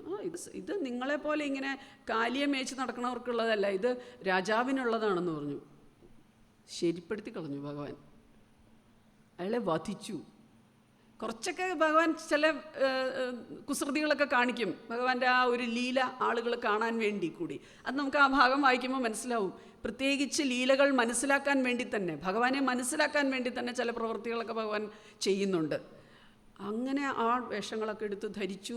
ആ വേഷമൊക്കെ ധരിച്ചപ്പോൾ ഭഗവാനെ കാണാൻ ഭയങ്കര സുന്ദരനല്ലേ. ഇങ്ങനെ നടന്നു വരിക. ചേട്ടനും അനിയനും കൂടെ നടന്നു വരുമ്പോഴുണ്ട് ത്രിവിക്ര അതിലേ വരണു. ത്രിവിക്ര എന്ന് പറഞ്ഞാൽ 3 വളവുകളുള്ള ഒരു സ്ത്രീ ഇങ്ങനെ നടന്നു വരണം. അവളാണ് കംസൻ്റെ ഇഷ്ടദാസി, കറിക്കൂട്ടുകാരി എന്ന് പറഞ്ഞാൽ ഈ ഗോപി തൊടിയിക്കുന്നത്, ചന്ദനം തൊടിയിക്കുന്നത്, കളഭം തൊടിയിക്കുന്നത് ആ കറിക്കൂട്ടുകാരി എന്നാണ് ഭാഗവതം അവളെ വിശേഷിപ്പിക്കുന്നത്. ഈ കറിക്കൂട്ടുകാരി എന്ന് പറഞ്ഞാൽ ഈ എല്ലാ സാധനങ്ങൾ, എല്ലാ കൂട്ടുകളുമായിട്ട് ഇങ്ങനെ നടന്നു വന്ന് ഇവരെ 2 പേരെയും കണ്ടപ്പോൾ ചോദിച്ചു, നിങ്ങൾ ഇത്ര സുന്ദരന്മാരാണല്ലോ, നിങ്ങൾ തൊടുന്നോ എൻ്റെ കയ്യിൽ നിന്ന് ഈ കുറി എന്ന് ചോദിച്ചു. അപ്പോൾ ഭഗവാൻ ചോദിച്ചു, നീ ആരാണ്? ഭഗവാന് കാര്യം മനസ്സിലായി, ആരാണെന്ന് മനസ്സിലായി. ഞാൻ കംസൻ്റെ ഇഷ്ടമുള്ള ദാസിയാണ്, കംസന് കറിക്കൂട്ടുകൾ ഞാനാണ് കൊടുക്കുന്നത്. ഇങ്ങനെ പൊങ്ങച്ചം പറഞ്ഞു തുടങ്ങിയപ്പോഴേക്കും ഭഗവാൻ പറഞ്ഞു, നിൻ്റെ ഈ വളവ് ഞാനൊന്ന് മാറ്റിത്തരട്ടെ എന്ന് ചോദിച്ചു. എന്നിട്ട് ഭഗവാൻ, ഇതൊക്കെ ഭഗവാന്റെ ഒരു ലീലയാണ്, ഭഗവാൻ അവളുടെ കാലിൽ നിന്ന് ചവിട്ടി, 2 കാലിലും ചവിട്ടിക്കൊണ്ട് ആ കൈകളെ അങ്ങ് ഞെരിച്ച് ആ ശരീരത്തെ ഒന്ന് വടിവാക്കി ടക്കെന്നങ്ങ് കാണിച്ചതും ആ 3 വളവുകളും നിവർന്നു. അതിസുന്ദരിയായി കുബ്ജ, ത്രിവിക്രയായ കുബ്ജ. അവൾക്ക് പ്രേമം വന്നു ഭഗവാനോട് പറഞ്ഞു, എനിക്ക് നിങ്ങളോട് അതിയായ പ്രേമം വരികയാണ്, നിങ്ങൾ ഇന്ന് എൻ്റെ വീട്ടിലേക്ക് വരുമോ എന്ന് ചോദിക്കും. വരേണ്ട സമയമാകുമ്പോൾ ഞാൻ വരാമെന്ന് പറയും. ഈ കുബ്ജയാണ്, ഈ ത്രിവിക്രയാണ് പൂർവജന്മത്തിൽ ശൂർപ്പണഖ. ശൂർപ്പണഖ എന്ന് പറഞ്ഞാൽ ത്രേതായുഗത്തിൽ ശ്രീരാമചന്ദ്രനെ കണ്ട് കാമാസക്തിയോടുകൂടി ശ്രീരാമചന്ദ്രനെ നോക്കിക്കണ്ട ശൂർപ്പണഖ എന്ന രാക്ഷസിയായിരുന്നു ഈ കുബ്ജ പൂർവജന്മത്തിൽ എന്ന് ഭാഗവതം പറയുന്നു. ശൂർപ്പണഖയെ എന്താ ചെയ്തത് ലക്ഷ്മണൻ? 3 അവയവങ്ങളെ ഛേദിച്ചു കളഞ്ഞു. ആ ഛേദിച്ചു കളഞ്ഞ 3 അവയവങ്ങളുമായി സഞ്ചരിച്ച ആ സൂക്ഷ്മ ശരീരം അടുത്ത ജന്മം ഉണ്ടാക്കിയത് 3 വളവുകളോടുകൂടി കുബ്ജയായി. നോക്കൂ, കണക്ട് ചെയ്യുന്നത് കണ്ടോ? പക്ഷെ ഭാഗവതത്തിൽ ഡയറക്റ്റായിട്ട് എവിടെ അത് പറയില്ല. പല പല സ്ഥലങ്ങളിൽ നിന്ന് നമ്മൾ പെറുക്കിയെടുത്ത് മനസ്സിലാക്കണം. കുബ്ജയുടെ പൂർവജന്മം ശൂർപ്പണഖയാണെങ്കിൽ ശൂർപ്പണഖയുടെ തീരാത്ത കാമാസക്തിയെ ഭഗവാൻ അടുത്ത ജന്മത്തിൽ കുബ്ജയിൽ തീർത്തു കൊടുത്തു. കംസനെ വധിച്ചു കഴിഞ്ഞിട്ട് കുബ്ജയെ സന്തോഷിപ്പിക്കാൻ അവിടെ ചെന്നു ഭഗവാൻ. തീർത്താൽ തീരാത്ത കാമാസക്തിയോടുകൂടി ഈ ജന്മം നമ്മൾ ഇവിടെ നിന്ന് പോയാൽ തിരിച്ചു വരും എന്നർത്ഥം. ആ കാമത്തെ ഉപേക്ഷിച്ച്, ആ കാമത്തെ വെട്ടിമാറ്റി, പുരുഷാർത്ഥങ്ങളിൽ പറയുന്നത് പോലെ ധാർമ്മികമായി. മറ്റൊരാളുടെ ഭർത്താവിനെ അല്ലേ ശ്രീരാമചന്ദ്രൻ? സീതാദേവി ഇരിക്കുകയല്ലേ ആ ശ്രീരാമചന്ദ്രനെ ആഗ്രഹിച്ചത്? ധാർമ്മികമാണോ അത്? അല്ല. അപ്പം ആ അധാർമികമായ ജീവിതം മോക്ഷത്തിലേക്ക് നമ്മളെ എത്തിക്കില്ല എന്ന് കുബ്ജയുടെ കഥയിലൂടെ, കുബ്ജയുടെ പൂർവജന്മത്തിലൂടെ നമ്മളെ പറഞ്ഞ് മനസ്സിലാക്കുകയാണ്. അടുത്തത് കംസൻ്റെ പൂർവജന്മത്തെക്കുറിച്ച് ഭാഗവതം പറയുന്നുണ്ട്. കംസൻ്റെ പൂർവജന്മത്തിൽ കാലമേനിയായിരുന്നു കംസൻ. രാവണൻ ഹനുമാനെ വധിക്കാനായി ഏർപ്പാടാക്കിയ രാക്ഷസനാണ് കാലമേനിക്ക് ഹനുമാനെ വധിക്കാൻ സാധിച്ചില്ല. ഹനുമാൻ വധിച്ചു കാലമേനിയെ. ആ വൈരാഗ്യം മനസ്സിൽ വെച്ചുകൊണ്ട് ആ ജന്മം തീർത്ത കാലമേനി പിന്നീട് ഉണ്ടായത് കംസനായിട്ടാണ്. അപ്പോൾ ഞാൻ പറയണു, ഈ വൈരാഗ്യം ഈ ഭാഗവതത്തിലൂടെ നമ്മൾ സഞ്ചരിക്കുമ്പോൾ, ഭാഗവതം പഠിക്കുമ്പോഴും ഭാഗവതം മനസ്സിലാക്കുമ്പോഴും എനിക്ക് വ്യക്തിപരമായി ഞാൻ പറയണു, നമ്മൾ പ്രാക്ടിക്കൽ വേദാന്തം എന്ന് പറയില്ല, പ്രാക്ടിക്കൽ ലൈഫിൽ നമ്മൾ അത് ഒന്ന് നമ്മളിലേക്ക് കൊണ്ടുവരാൻ നോക്കണം. എനിക്ക് അടുത്ത കാലത്തൊരു വ്യക്തിയോട് വളരെ വൈരാഗ്യം തോന്നാൻ, വളരെ ദേഷ്യം തോന്നാൻ, ഞാൻ ചെയ്യാത്ത ഒരു തെറ്റിന് എന്നെ ശിക്ഷിക്കുന്നത് പോലെ എനിക്ക് ബുദ്ധിമുട്ടുണ്ടാക്കി തന്ന ഒരു അനുഭവം ഉണ്ടായി. ഞാൻ 1-2 ദിവസം എന്നെ അത് വല്ലാതെ വേട്ടയാടി. ഞാൻ ഓർത്തു, ഞാൻ എന്തിനാ ഭാഗവതം വായിക്കുന്നത്? ഞാൻ എന്തിനാ ഭാഗവതം പ്രഭാഷണം പറയുന്നത്? മറ്റുള്ളവരിലേക്ക് ഇതിലെ സന്ദേശങ്ങൾ എത്തിക്കാൻ ശ്രമിക്കുന്നത്? അപ്പം ഞാൻ തന്നെ അങ്ങനെ ആകണ്ടേ? ഞാൻ ആ വ്യക്തിയോട് വൈരാഗ്യം എൻ്റെ മനസ്സിൽ നിന്നേ അങ്ങ് കളഞ്ഞു. ആ ആളെ അങ്ങ് അവോയ്ഡ് ചെയ്തു. എൻ്റെ മനസ്സിൽ ശത്രുതയുമില്ല, വൈരാഗ്യവുമില്ല. എനിക്ക് തോന്നി, ഞാൻ ഇന്നെങ്ങാനും മരിച്ചു പോയാൽ, ഭഗവാനെ അതല്ലേ ഭാഗവതം പറയണേ, ഞാൻ തിരിച്ചു വരില്ലേ പിന്നെയും? എനിക്ക് വരണ്ട തിരിച്ച്, എനിക്ക് ഭഗവാന്റെ അടുത്തേക്ക് വന്നാൽ മതി. എൻ്റെ മനസ്സിൽ ആ വൈരാഗ്യം ഉണ്ടെങ്കിൽ ഞാൻ തിരിച്ചു വരും. എനിക്ക് ആ ചിന്ത എന്നെ റിഫോം ചെയ്തു എന്നാണ് ഞാൻ നിങ്ങളോട് പങ്കുവയ്ക്കുന്നത്. ഞാനിത് പങ്കുവെക്കുന്നത് എന്തിനാ? നിങ്ങൾക്ക് ജീവിതത്തിൽ നിങ്ങൾക്ക് ആരോടെങ്കിലും ദേഷ്യം തോന്നിയാൽ കംസൻ്റെ പൂർവ്വജന്മം നിങ്ങൾ ഓർക്കുക. കംസനായി പിന്നെയും തിരിച്ചു വന്നില്ലേ? എന്തിനാ നമ്മൾ തിരിച്ചു വരണേ? നമുക്ക് ഭഗവാന്റെ അടുത്തേക്ക് എനിക്കിവിടുന്ന് നേരെ പോകേണ്ടത് എൻ്റെ കോട്ടയത്ത് എൻ്റെ വീട്ടിലേക്കല്ലേ. എനിക്ക് ഇടയ്ക്ക് എവിടെയും പോകണ്ട. അതുപോലെ ഞാൻ വന്നത് ഭഗവാനിൽ നിന്നാണ്, പരമാത്മാവിൽ നിന്നാണ്. എനിക്ക് പരമാത്മാവിലേക്ക് എത്തിയാൽ മതി. എനിക്ക് ആ വ്യക്തിയോട് വൈരാഗ്യം വെച്ച്, എനിക്ക് ആ വ്യക്തിയോട് ദേഷ്യം വെച്ച് എനിക്കിനി ഒരു പുനർജന്മം വേണ്ട എന്ന് ഞാൻ മനസ്സിലാഗ്രഹിച്ചു. ഞാനത് നിങ്ങളോട് പങ്കുവെക്കുന്നു. നിങ്ങളും അങ്ങനെ തന്നെ ചിന്തിക്കുക. ഇവിടെ നിന്ന് ഇറങ്ങുമ്പോഴേക്കും ആരോടെങ്കിലും വൈരാഗ്യം മനസ്സിലുണ്ടെങ്കിൽ, ആരോടെങ്കിലും ദേഷ്യമുണ്ടെങ്കിൽ, നിങ്ങൾക്ക് ആരെങ്കിലും ശപിക്കാൻ തോന്നിയിട്ടുണ്ടെങ്കിൽ മറന്നേക്കുക, അതിവിടെ കളഞ്ഞിട്ട് പോവുക. അതിനും ഭാഗവതം പറയുന്നുണ്ട്, അധിഷ്ഠാന ദേവതകളുണ്ട് എന്ന് ദശമസ്കന്ധത്തിൽ പറയുന്നു. അധിഷ്ഠാന ദേവതകളെക്കുറിച്ച് ദശമസ്കന്ധത്തിൽ 14-ാമത്തെ അധ്യായത്തിൽ, അതൊന്ന് എടുത്തു വെച്ച് വായിച്ചു നോക്കണം. ദശമസ്കന്ധത്തിലെ 14-ാമത്തെ അധ്യായത്തിൽ ഓരോ ഇന്ദ്രിയങ്ങൾക്കും അധിഷ്ഠാന ദേവതകളുണ്ട്. അഹങ്കാരത്തിൻ്റെ അധിഷ്ഠാന ദേവതയാണ് മഹാദേവൻ. ഞാൻ അഹങ്കരിച്ചാൽ എൻ്റെ ഈ ഇന്ദ്രിയങ്ങളുടെ ഭാഗമായി എൻ്റെ അധിഷ്ഠാന ദേവതയായ മഹാദേവൻ എന്നെ ശപിക്കും. ദേഷ്യം വരും ഭഗവാന് ദേഷ്യം വരുള്ളൂ, ശപിക്കില്ല. ഭഗവാന് ദേഷ്യം വന്നത് ശാപമല്ലേ? അപ്പം അധിഷ്ഠാന ദേവതകൾ ഓരോ ഇന്ദ്രിയങ്ങൾക്കും ഉണ്ട്. ആരോടും വൈരാഗ്യം തോന്നണ്ട. ആരുപദ്രവിച്ചാലും അവരോട് ഭക്തിയുടെ മാർഗത്തിലൂടെ സഞ്ചരിക്കുന്നവർ മനസ്സുകൊണ്ട് ക്ഷമിക്കാൻ പഠിക്കേ പറ്റൂ. അടുത്തത് ആ ഭഗവത് സ്മരണ, ഇത്രയും ഓർത്താൽ മതി. ഭഗവത് സ്മരണ, ഭഗവാനെക്കുറിച്ചുള്ള സ്മരണ നമ്മളെ മുക്തിയിലേക്ക് നയിക്കും. പിന്നെ നമ്മൾ അടുത്ത ഒരു ഉദാഹരണം, ഈ കർമ്മനിയതിയെക്കുറിച്ച് പറയുന്ന ഏറ്റവും നല്ല മറ്റൊരു ഉദാഹരണമാണ് ഗജേന്ദ്രമോക്ഷം. നമ്മൾ ആ ഗജേന്ദ്രമോക്ഷം എന്ന് കേൾക്കുമ്പോൾ തന്നെ എൻ്റെ മനസ്സിലേക്ക് ആ പീലീലയുടെ ഗുരുവായൂരപ്പൻ്റെ ഒരു സുപ്രഭാതമുണ്ട്. എന്താ രസം അത് കേൾക്കാൻ. ഇങ്ങനെ ആ ഗജേന്ദ്രൻ ആ താമരയും പിടിച്ച് ആ പൊയ്കയിൽ ഇങ്ങനെ തുമ്പിക്കൈയിൽ താമര ഇങ്ങനെ പിടിച്ച് നിൽക്കുമ്പോൾ ഭഗവാൻ ഇങ്ങനെ ഗരുഡൻ്റെ പുറത്ത് വന്ന് ആ ഒരു കൈ എനിക്ക് തരണേ ഭഗവാനേ എന്ന് പറയുമ്പോൾ ആ താമരയോടുകൂടി ആ ഗജേന്ദ്രനെ വലിച്ചു മുകളിലേക്ക് കയറ്റുന്ന ആ ഒരു സീൻ നമ്മുടെ ചിന്തയിലേക്ക് ഇങ്ങനെ വരും. ഒരു ആന, അതിൻ്റെ കഥ എന്താണ്? ഇവിടെ ഇരിക്കുന്ന എല്ലാവർക്കും അറിയാൻ വയ്യാത്ത ആരെങ്കിലും ഒരാളുണ്ടെങ്കിൽ അവർക്ക് വേണ്ടി ഇത് പറഞ്ഞല്ലേ പറ്റൂ. ഒരു ഗജൻ, ഒരു ആന, വളരെ ഗംഭീരനായൊരു ആന.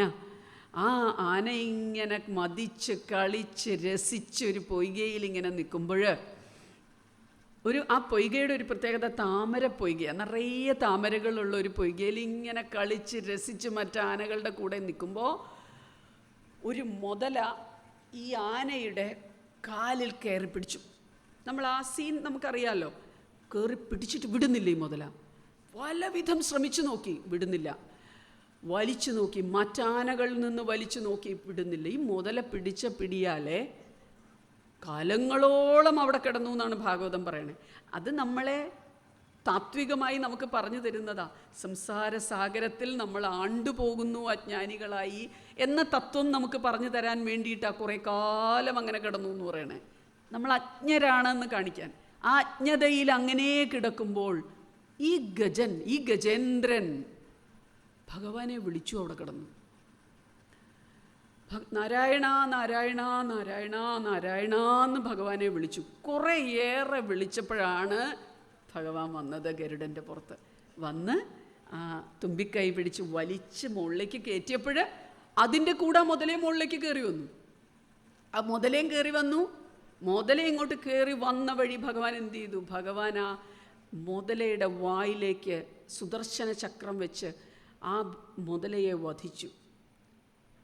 ആ മുതല അങ്ങ് ഭഗവാന്റെ സുദർശന ചക്രം ചെന്നതും അതിൽ നിന്നൊരു തേജസ് അങ്ങ് പുറത്തേക്ക് പോയി. അത് ഒരു ഗന്ധർവനായിട്ട് അങ്ങ് പുറത്തേക്ക് പോയി. അപ്പോൾ ഭാഗവതം പറയുന്നു ഈ ഗജേന്ദ്രൻ്റെയും ഈ മുതലയുടെയും പൂർവ്വജന്മങ്ങളെക്കുറിച്ച്. ഈ മുതല പൂർവ്വജന്മത്തിൽ ഹുഹു എന്ന് പറയുന്നൊരു ഗന്ധർവനായിരുന്നു അത്രേ. ആ ഗന്ധർവൻ ദേവലൻ എന്ന് പറയുന്ന ഒരു ഋഷി സ്നാനം ചെയ്തുകൊണ്ടിരിക്കുമ്പോൾ, സന്ധ്യാവന്ദനം ചെയ്യുന്നതിന് മുമ്പ് സ്നാനം ചെയ്തുകൊണ്ടിരിക്കുമ്പോൾ ഈ ഗന്ധർവന്മാർക്ക് കുറേ കളിതമാശകളുണ്ടല്ലോ. അതിൻ്റെ ഭാഗമായിട്ട് അദ്ദേഹം ഈ ഗന്ധർവൻ എന്ത് ചെയ്തു എന്നറിയോ? വെള്ളത്തിൻ്റെ അടിയിൽ കൂടെ പോയിട്ട് അങ്ങേരുടെ ഈ ഋഷിയുടെ കാലി പിടിച്ചു വലിച്ചു. ഈ ഋഷിയുടെ കാലി പിടിച്ചു വലിച്ചപ്പോൾ ഇങ്ങേർക്ക് ദേഷ്യം വന്നു. ഇങ്ങേര് പറഞ്ഞു, നീ ഒരു മുതലയായി പോട്ടെ, നീ ഇങ്ങനെ പിടിച്ച ആളുകളുടെ കാലി പിടിച്ച് വലിക്കണേ ഒരു മുതലയായി പോട്ടെ നിൻ്റെ അടുത്ത ജന്മം എന്ന്. അങ്ങനെ പറയുമെങ്കിലും ഇവർക്ക് അടുത്ത നിമിഷം അവർക്കൊരു അനുഗ്രഹവും കൂടെ കൊടുക്കണം എന്ന് തോന്നും. ഈ പഴയ ഋഷിമാരെല്ലാവരും ശാപത്തോടൊപ്പം ഒരു അനുഗ്രഹവും കൂടെ കൊടുക്കും. അന്ന് ആ ശാപത്തോടൊപ്പം ആ മഹർഷി അനുഗ്രഹിച്ചു, അങ്ങനെ ഒരു മുതലയായിട്ട് നീ കഴിയുമ്പോൾ നിനക്ക് മോക്ഷം കിട്ടും. അപ്പോൾ അങ്ങനെ ആ ഹുഹു എന്ന് പറയുന്ന ആ ഗന്ധർവനായിരുന്നു പിന്നത്തെ ജന്മം ഒരു മുതലയായി വന്നു. അപ്പോൾ ഈ ആനയുടെ കഥ എന്താ? ഈ ഗജൻ്റെ കഥ എന്താ? ഈ ഗജേന്ദ്രൻ പൂർവ്വജന്മത്തിൽ ഒരു പാണ്ഡ്യരാജാവായിരുന്നു. ഇന്ദ്രദ്യുമ്നൻ എന്ന് പറയുന്ന ഒരു പാണ്ഡ്യരാജാവായിരുന്നു.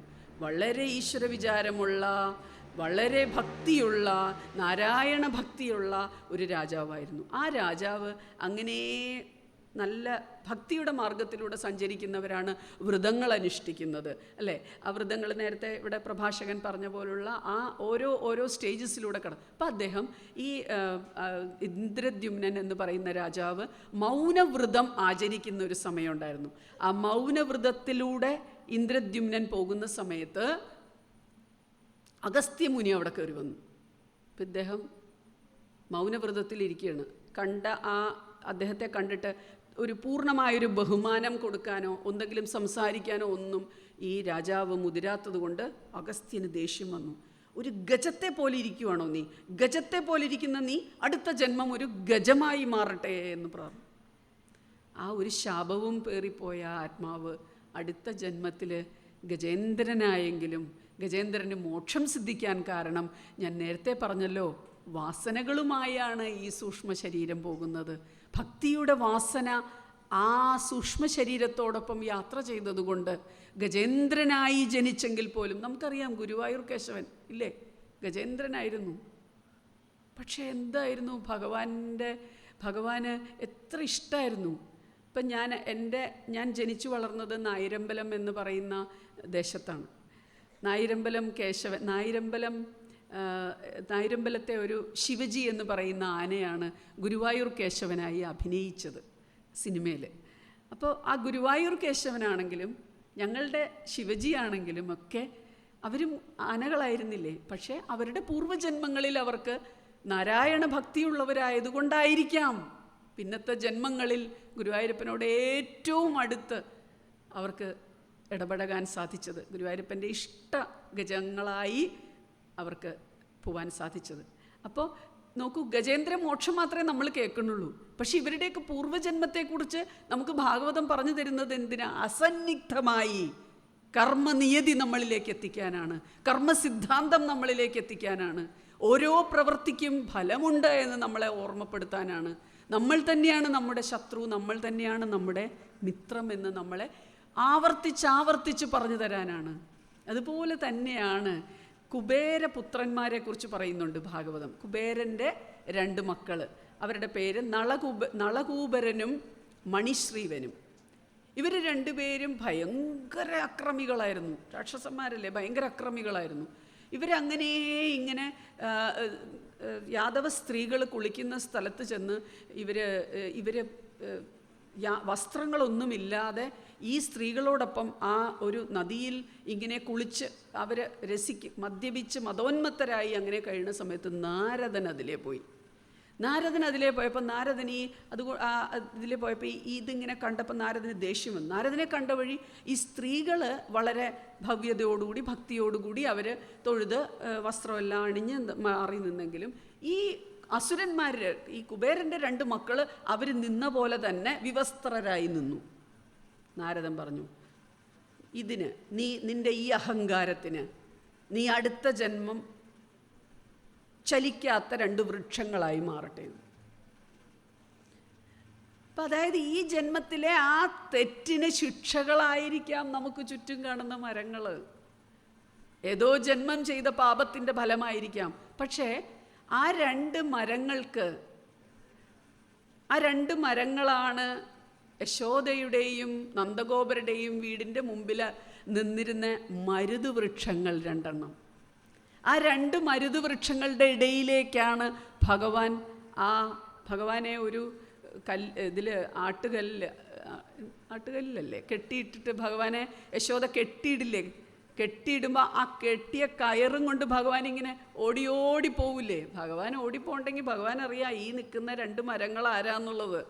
ഭഗവാൻ നേരെ ആ കെട്ടും കൊണ്ട് നേരെ ഇങ്ങനെ പോയി ഈ മരങ്ങളുടെ വിടവിലേക്ക് അങ്ങ് കയറിയപ്പോൾ അങ്ങോട്ടും ഇങ്ങോട്ടും ഇല്ലാതെ ആയപ്പോഴേക്കും ഈ വേരുകളെ തട്ടി വേരുകൾ പുളർന്ന് ഈ മരങ്ങൾ 2ഉം നിലംപതിച്ചപ്പോൾ അതിൽ നിന്ന് 2 രാക്ഷസന്മാർ പുറത്തേക്ക് പോയി. അവർക്ക് 2 പേർക്കും ഭഗവാൻ മോക്ഷം കൊടുത്തു. അവർ സാഷ്ടാംഗം ഭഗവാന്റെ മുമ്പിൽ നമസ്കരിച്ചു എന്നാണ് പറയണത്. അപ്പോൾ മരുതുവൃക്ഷമായി നാരദൻ്റെ ശാപമേറ്റ ആ കുബേരൻ്റെ 2 മക്കളും മരുതുവൃക്ഷമായി അടുത്ത ജന്മമെടുത്തു എന്ന് നമുക്ക് പറഞ്ഞു തരുന്ന ഭാഗവതം നമ്മളെ വീണ്ടും വീണ്ടും വീണ്ടും ക്രിയാമാന കർമ്മങ്ങളെക്കുറിച്ചും സഞ്ചിത കർമ്മങ്ങളെക്കുറിച്ചും പ്രാരാബ്ധ കർമ്മങ്ങളെക്കുറിച്ചും പറഞ്ഞു തരുന്നു. ജനമേജയൻ്റെ കഥ, ജനമേജയൻ ചെയ്ത സർപ്പസത്രത്തിൻ്റെ ഭാഗമായി സർപ്പസത്രത്തിൽ ധാരാളം സർപ്പങ്ങൾ ആ എരിതീയിൽ ചുട്ട് കൊല്ലേണ്ട ഒരു സാഹചര്യം ജനമേജയൻ ഉണ്ടാക്കിയതിൻ്റെ ഭാഗമായി കുഷ്ഠം എന്ന് പറയുന്ന രോഗം, തൊലിപ്പുറത്തുണ്ടാകുന്ന രോഗം ബാധിച്ച ജനമേജയൻ എവിടെയാണ് വന്നിരുന്നത്? ഈ ഗുരുവായൂരപ്പൻ്റെ സന്നിധിയിലല്ലേ വന്നിരുന്നത്. ആ ഗുരുവായൂരപ്പൻ്റെ സന്നിധിയിൽ പോയി ഇരിക്കാൻ പറഞ്ഞത് ആത്രേയ മഹർഷിയാണ്. അപ്പോൾ വേറെ ഒരു കാര്യം കൂടിയുണ്ട്. ഗുരുവായൂരപ്പൻ്റെ ആ ബിംബം, ഗുരുവായൂരപ്പൻ്റെ ബിംബം നമ്മൾ 3 യുഗങ്ങളിൽ അച്ഛനമ്മമാരായിരുന്നവർ വെച്ചാരാധിച്ചിരുന്ന ബിംബമാണതെന്നാണ് പറയപ്പെടുന്നത്. 3 അവതാരങ്ങളുടെ അച്ഛനമ്മമാരായി വർത്തിച്ചിരുന്നവർ അവസാനം അത് ദേവകിയുടെ കയ്യിൽ നിന്നും വസുദേവരുടെ കയ്യിൽ നിന്നും ഭഗവാൻ തന്നെ ഭജിക്കാൻ വെച്ചിട്ട്, ആ കഥ നമുക്കെല്ലാവർക്കും ആ കാര്യം അറിയാം. അത് ദ്വാരക മുങ്ങിപ്പോയപ്പോൾ അവിടെ നിന്ന് അത് കൊണ്ടുവന്ന് ഗുരുവും വായുവും ചേരുന്നിടത്ത് ഉദ്ധവരോട് പ്രതിഷ്ഠിക്കാൻ പറഞ്ഞത്. ആ ബിംബത്തിൻ്റെ പ്രത്യേകത 3 യുഗങ്ങളിലായി അച്ഛനമ്മമാർ ഭഗവാന്റെ അച്ഛനും അമ്മയും ആവാൻ യോഗമുണ്ടായിരുന്നവർ വെച്ചാരാധിച്ചിരുന്ന ബിംബമായിരുന്നു എന്നാണ് പറയണേ. ജനമേജയനോട് ആത്രേയ മഹർഷി പറഞ്ഞത്, ഇവിടെ ഗുരുവും വായുവും ചേരുന്നിടത്ത് വന്നിരുന്ന് നീ ധ്യാനിക്കൂ, നീ ഭജിക്കൂ. ആ ജനമേജയൻ്റെ ആ അത്രയും ദിവസം 41 ദിവസം അവിടെ ഭജനയിരുന്ന് കഴിഞ്ഞപ്പോൾ ആ ജനമേജയൻ്റെ കാലിലൊരു പാടുണ്ടായിരുന്നു എന്നാണ് പറയണേ. ഒരു പാമ്പ് കൊത്തിയ പാട്. ഒന്നും സംഭവിച്ചില്ല, ഭഗവാന്റെ അടുത്ത് ഇരിക്കുകയല്ലേ, ഒന്നും സംഭവിച്ചില്ല. ജനമേജയൻ പൂർണ്ണ ആരോഗ്യവാനായി തിരിച്ചുപോയി എന്നാണ് പറയണേ. അപ്പോൾ അത് ആ ക്രിയാമാന കർമ്മത്തിൻ്റെ ഉദാഹരണമാണത്. ഇതുപോലെ എന്തെല്ലാം പാഞ്ചാലിയുടെ പൂർവ്വജന്മം നമുക്കറിയാം. പാഞ്ചാലിയുടെ പൂർവ്വജന്മമാണ് നളൻ്റെയും ദമയന്തിയുടെയും മകളായ നളായണി. നളായണിയും മൗൽഗല്യനും തമ്മിലുള്ള ആ ജീവിതം, കുഷ്ഠരോഗിയായ മൗൽഗല്യനെ വളരെ സ്നേഹപൂർവ്വം ആ ഭർത്താവിനെ ശുശ്രൂഷിച്ചിരുന്ന ആ സ്ത്രീ, ആ നളായണി എന്ന് പറയുന്ന സ്ത്രീയുടെ പിന്നത്തെ ജന്മമാണ് പാഞ്ചാലി. അപ്പോൾ കർമ്മബന്ധം നശിക്കാനായി നമ്മൾ നല്ല കർമ്മങ്ങൾ ചെയ്യുകയും ആഗ്രഹങ്ങളിൽ നിന്നും ശത്രുതയിൽ നിന്നും ദേഷ്യത്തിൽ നിന്നും ശാപത്തിൽ നിന്നും എല്ലാം മോചനം നേടി തീവ്രമായ ആഗ്രഹങ്ങൾ ഒന്നിനോടും വേണ്ട. അപ്പോൾ ഈ കഥകളും ഈ സംഭവങ്ങളും തത്വങ്ങളും എല്ലാം പറഞ്ഞു തരുന്ന ഭാഗവതം, ഇത്രയേറെ ഉദാഹരണങ്ങൾ സഹിതം നമുക്ക് പറഞ്ഞു തരുന്ന ഭാഗവതം കൃത്യമായി പറഞ്ഞു തരുന്നു കർമ്മബന്ധം നശിക്കാൻ എന്ത് ചെയ്യണമെന്ന്. കർമ്മബന്ധം നശിക്കാൻ ചെയ്യേണ്ട കാര്യങ്ങൾ ഒന്നൊന്നായി പറഞ്ഞു തരുമ്പോൾ നമ്മുടെ ഈ മനസ്സിലുള്ള അന്ധക്കരണ മാലിന്യങ്ങളെ നമ്മൾ തുടച്ചു നീക്കിയാലേ, നമ്മുടെ മനസ്സിൻ്റെ മാലിന്യങ്ങളെ തുടച്ചു നീക്കിയാലേ ഒരു ജ്ഞാനം തെളിഞ്ഞു വരുള്ളൂ, അറിവ് തെളിഞ്ഞു വരുള്ളൂ, ഈശ്വരനെ കാണാൻ സാധിക്കുള്ളൂ. അല്ലെങ്കിൽ ഗർഭസ്ഥ ശിശുവിന് മറഞ്ഞിരിക്കുന്നത് പോലെ, ഒരു ക്ലിയറായിട്ടുള്ള കണ്ണാടിയുടെ മുമ്പിൽ പൊടി പിടിച്ചിരിക്കുന്നത് പോലെ നമുക്ക് കാണാൻ പറ്റാത്ത, നമ്മുടെ മുഖം കാണാൻ പറ്റാത്ത രീതിയിൽ മാലിന്യങ്ങൾ കൊണ്ട് മൂടപ്പെട്ട മനസ്സാണ് നമ്മുടേതെങ്കിൽ ഭഗവാനെ കാണാൻ സാധിക്കില്ല. ചില ആളുകൾ വെറുതെ ഇങ്ങനെ ജപിച്ച് പക്ഷെ അവരുടെ മനസ്സ് ശരിയല്ലാതെ വന്നാൽ പിന്നെയും തിരിച്ചു വരേണ്ടി വരും. അതിന് അജാമിളൻ്റെ കഥ പറയുന്നുണ്ട്. അജാമിളൻ്റെ കഥ, ഇനി സമയം പോണു. അജാമിളൻ്റെ കഥ, നാരായണ എന്ന് അജാമിളനൊന്നും വിളിച്ചതേ ഉള്ളൂ. യമഭടന്മാരവിടെ ഇട്ടിട്ട് പോയ അജാമിളനെ. അപ്പോൾ അത് മകനെ വിളിച്ചതാ ശരിക്കും. എത്രയോ പേരുടെ ഉദാഹരണങ്ങൾ നമുക്ക് പറഞ്ഞു തരണു ഭാഗവതം. ഭഗവത് ഭക്തിയോടുകൂടി. ഇനി ശിശുപാലൻ്റെ വധം. ശിശുപാലൻ അച്ഛൻ്റെ സഹോദരിയുടെ മകനാണ്. കൃഷ്ണൻ്റെ അച്ഛൻ്റെ സഹോദരിയുടെ, വസുദേവരുടെ സഹോദരിയുടെ മകനാണ് ശിശുപാലൻ. ശിശുപാലന് ജനിച്ചപ്പോൾ മുതൽ ഭഗവാനോട് ദേഷ്യം അസൂയ. എന്നിട്ട് ഏറ്റവും ഗംഭീരമായ രാജസൂയ സദസ്സിൽ വെച്ച് യുധിഷ്ഠിരൻ ഭഗവാനെ ഹോണർ ചെയ്യാൻ തുടങ്ങുമ്പോൾ ശിശുപാലൻ പുച്ഛിച്ചുകൊണ്ട് അവിടെ നിന്ന് സംസാരിക്കുമ്പോൾ ഭീമന് ദേഷ്യം വന്ന് ചാടി വീഴും വധിക്കാനായിട്ട്. ഭീഷ്മർ പറഞ്ഞു, വേണ്ട, അത് കൃഷ്ണനാണ് അവൻ്റെ അന്തകൻ, നീ അവിടെ ഇരിക്കാൻ പറയും. ഉടനെ തന്നെ ഭീഷ്മരെ ഓരോ ചീത്ത വാക്കുകൾ പറയാൻ തുടങ്ങി ശിശുപാലൻ. ഭീഷ്മരെ കൂടെ പറയാൻ തുടങ്ങിയപ്പോൾ ഭഗവാൻ പറഞ്ഞു, ഞാൻ എൻ്റെ അച്ഛൻ്റെ സഹോദരിക്കൊരു വാക്ക് കൊടുത്തിരുന്നു, 100 തെറ്റുകൾ, ശിശുപാലൻ്റെ 100 തെറ്റുകൾ നീ ക്ഷമിക്കണം, 100 തെറ്റുകൾ ക്ഷമിച്ചിട്ടേ നീ ശിക്ഷിക്കാവൂന്ന്. ഇത് 100 കടന്നു, ഇനി നിനക്ക് മാപ്പില്ല. വധിച്ചു ശിശുപാലനെ. പക്ഷെ ശിശുപാലന് മോക്ഷം കൊടുത്തു, കംസനും മോക്ഷം കൊടുത്തു. ഇവിടെ ഇരിക്കുന്ന ഓരോരുത്തരും അത് മനസ്സിലാക്കുക. കംസനും ഭഗവാൻ മോക്ഷം കൊടുത്തു, ശിശുപാലനും മോക്ഷം കൊടുത്തു. എന്തുകൊണ്ട് മോക്ഷം കൊടുത്തു? ദേഷ്യത്തോടെയാണെങ്കിലും വൈരാഗ്യബുദ്ധിയോടുകൂടിയാണെങ്കിലും എപ്പോഴും ഭഗവത് സ്മരണ അവർക്കുണ്ടായിരുന്നു എന്നാണ് ഭാഗവതം പറയണേ. ഭഗവത് സ്മരണയോടുകൂടി ജീവിച്ചിരുന്ന അവർക്ക് ഭഗവാൻ മോക്ഷം കൊടുത്തെങ്കിൽ, ശ്രേഷ്ഠകർമ്മം ചെയ്താൽ സ്വർഗം, നിഷിദ്ധകർമ്മം ചെയ്താൽ നരകം, നിഷ്കാമകർമ്മം ചെയ്താൽ മോക്ഷം. അതാകട്ടെ നമ്മുടെ ലക്ഷ്യം. അധിഷ്ഠാന ദേവതകൾക്കൊന്നും തന്നെ യാതൊരു തരത്തിലുള്ള ദേഷ്യവും നമ്മളോട് തോന്നാതെ, നമുക്കൊരിക്കലും പുനരഭിജനനം പുനരഭിമരണം ഉണ്ടാകാതെ നമ്മൾക്ക് കൃപയാ പാരേ പാഹി മുരാരേ, നമ്മളെ രക്ഷിക്കട്ടെ ഈശ്വരൻ. ഇവിടെ ഇരിക്കുന്ന ഓരോരുത്തർക്കും ഭഗവത് ഭക്തിയോടുകൂടി മോക്ഷസിദ്ധിക്കാനുള്ള ഇടവരുത്തട്ടെ. ഈശ്വരനെ കുറിച്ചുള്ള ഭജനവും ഈശ്വരനെക്കുറിച്ചുള്ള ചിന്തയും സത്ചിന്തയായി മാറട്ടെ. സത്പ്രവർത്തികൾ ചെയ്യാൻ നിങ്ങൾക്ക് ഓരോരുത്തർക്കും ഈശ്വരൻ മനസ്സിനെ തോന്നിപ്പിക്കട്ടെ. എല്ലാ അനുഗ്രഹങ്ങളും, മഹാദേവൻ്റെ അനുഗ്രഹവും സാക്ഷാൽ ഗുരുവായൂരപ്പൻ്റെ അനുഗ്രഹവും എന്നെ ശ്രവിച്ച ഓരോരുത്തർക്കും ഉണ്ടാകട്ടെ എന്ന് പ്രാർത്ഥിച്ചുകൊണ്ട്, എനിക്കിങ്ങനെ ഒരു അവസരം തന്ന ഈ സത്രസമിതിയിലെ ഓരോരുത്തർക്കും, വിശിഷ്യ ഞങ്ങൾക്കെല്ലാവർക്കും ബഹുമാന്യനായ, നിങ്ങൾക്കും എനിക്കും എല്ലാം ബഹുമാന്യനായ നാരായണസ്വാമിക്കും, ഇതിൻ്റെ എല്ലാ സംഘാടകർക്കും എൻ്റെ തീരാത്ത എൻ്റെയും എൻ്റെ കുടുംബത്തിൻ്റെയും കടപ്പാടും സ്നേഹവും നന്ദിയും പ്രകാശിപ്പിച്ചുകൊണ്ട്, എൻ്റെ വാക്കുകളെ ശ്രമിച്ച നിങ്ങളുടെ ഓരോരുത്തരുടെയും കാലുകളിൽ തൊട്ട് നമസ്കരിച്ചുകൊണ്ട് ഞാൻ നിർത്തുന്നു. നന്ദി, നമസ്കാരം. ഇതുവരെ